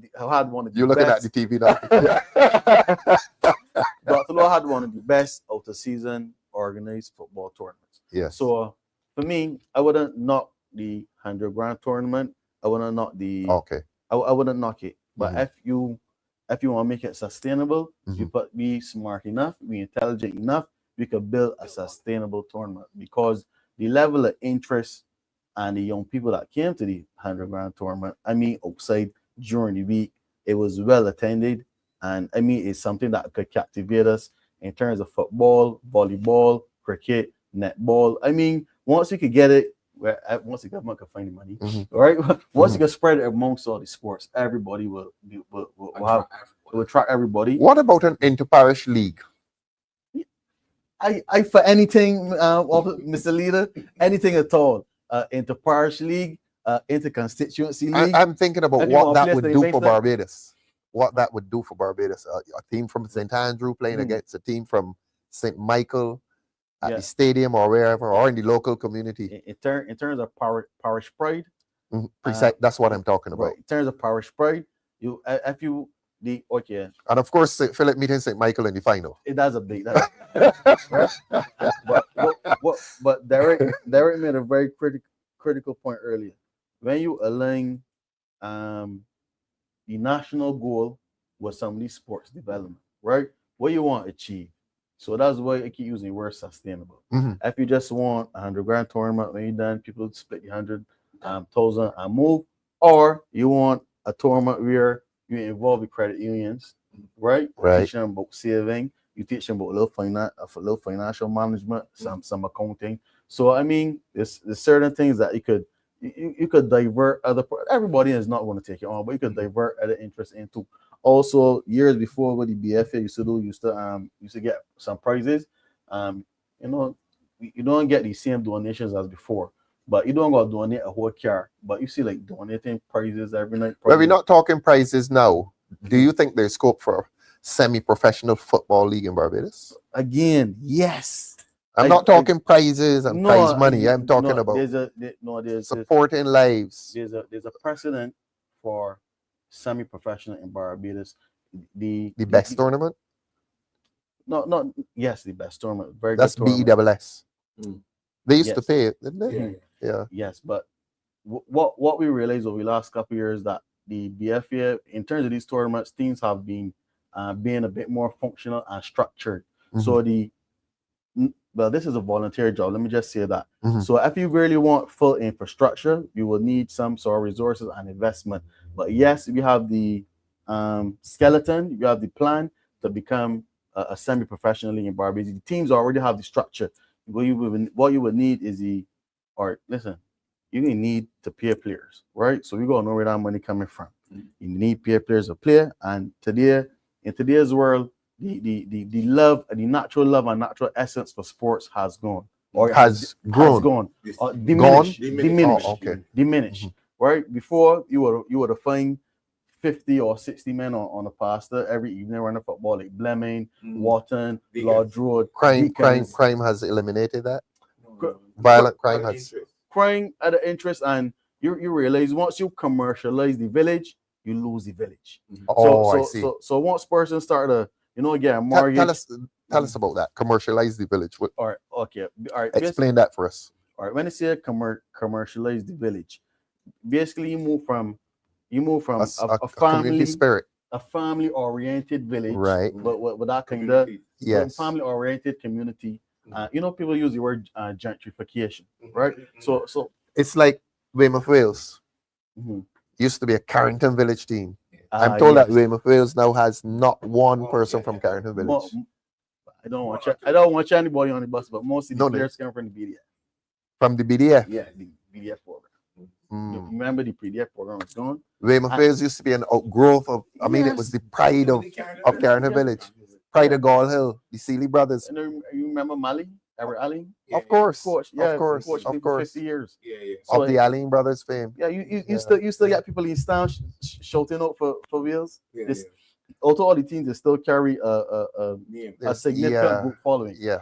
Mostly teams in the Premier League, apart from UE or Kickstart or other teams, they don't have a big fan base. But let me say Kickstart have a big fan base because they also have a youth program. Lily, is it?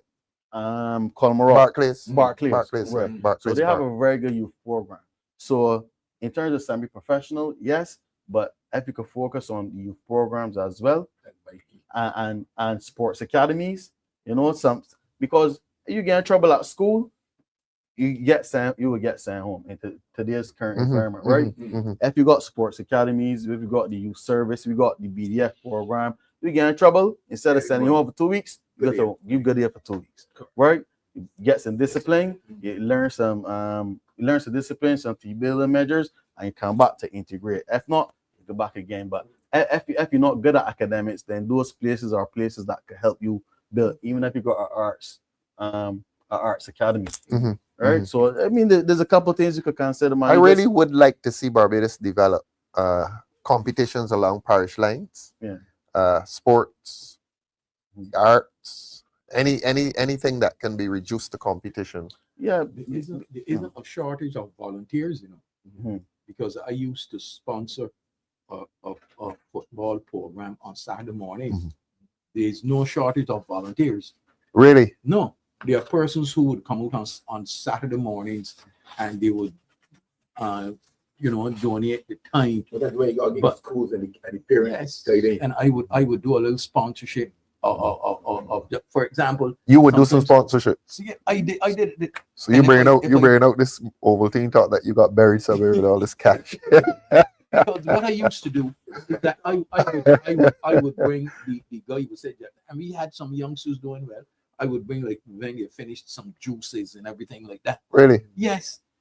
But what they were looking for is that if you don't have government intervention to provide those additional resources, you as an individual and even as getting a coach or some person involved, you need that assistance, because it's going to happen for a time. And that is the problem across Barbados, is that despite all of you would hear the conversations and the I call it the mouthings of government. Yes. It is still that lack of resources. And once there is a lack of resources, you are going to create a line between the haves and the have-nots. Yeah. They don't put the resources among the people. No. And you know out of that is consultants going to be economic getting stress. Yes. What will help the resources, right? Something as simple as a tax waiver. Because when remember, we don't produce nothing here. That's right. So if you got 10 teams in Premier League, all 10 team uniforms will come from overseas, you know. So and the footballs, the equipment, everything. Yes. So even if you not to the team individually, but let me say to the organization, Barbados Football Association or Netball Association, Olympic Association, you get in tax waivers to bring in gear and equipment, and that can help. Right, that will help reduce the reliance on government resources. For a kit for at the minimum $2,500, right? And before any resources, if you wheels that you winning prize money, you gotta pull that out of your pocket. Yes, right? that's what that means. Gentlemen, we've been talking. Before you move on, Yes. the thing is that we also got to connect with the other Caribbean. Of course. Right. So That's the next program. That's the we next gotta program. connect with them on these programs. That's the next program. They're telling me I have 30 seconds. Gentlemen, we've discussed the cost of living, the impact on Barbadians. That government is clearly not handling it well, so that this country is not in a good place. Everybody knows that in terms of crime, we are also not in a good place. And we have to develop manifestos, not to solve the problem of crime, not to eliminate crime, but to control it and bring people back into community life, because there's been an exodus out of community life in Barbados. There are people telling me they're driving home at 5:30, 6 o'clock, not coming back out. Streets are empty. The streets in New York will be filled on Saturday, July 12th. I'm supposed to read this. The Friends of Barbados, DLP Association, proudly presents Barbados Festival Day, Saturday, July 12th, 2025 at Canarsie Cricket Grounds. There, you'll be there. Dale, you'll be there. Have a lot. Jepter, you're a New York man. You won't be there at Canarsie Cricket Grounds, because we have a very heavy presence from New York, even watching the show on Tuesdays and Thursdays. That is on the 12th of July. We were there last year, Derek, at Canarsie. And then on the following day, Sunday, July 13th, a town hall meeting organized again by the Democratic Labour Party, Friends of Barbados, DLP Association, Inc. in New York. Yours truly will be the featured speaker. I'm really looking forward to that. We did it last year. We had a good time. It was in Brooklyn somewhere. Right. This one is at the St. Albans Church, 9408 Farragut Road, Brooklyn, New York, 11236. They tell me you should always read the zip code. Let's read it again. St. Albans Church, 9408 Farragut Road, Brooklyn, New York, 11236. Looking forward to seeing you on Sunday, July the 13th. The time, producer, 4 p.m. to 7 p.m. The president of the party will also be there. He's our producer tonight. That's Senator Andre Worrell. We're hoping to have a fairly large delegation. I don't know why Rowe isn't coming. We'll discuss that after. Okay. Not on TV, Derek. So, thank you very much. We've had a good show. We're coming back. Rasheed, it was so good to see you. Yes. So good to see you, Jepter. You got to come back. You got to come back. Derek and Dale are always here, so they're coming back. We're going to do a part 2 of this. Thanks very much. We had a good time. God bless and good night. Good night.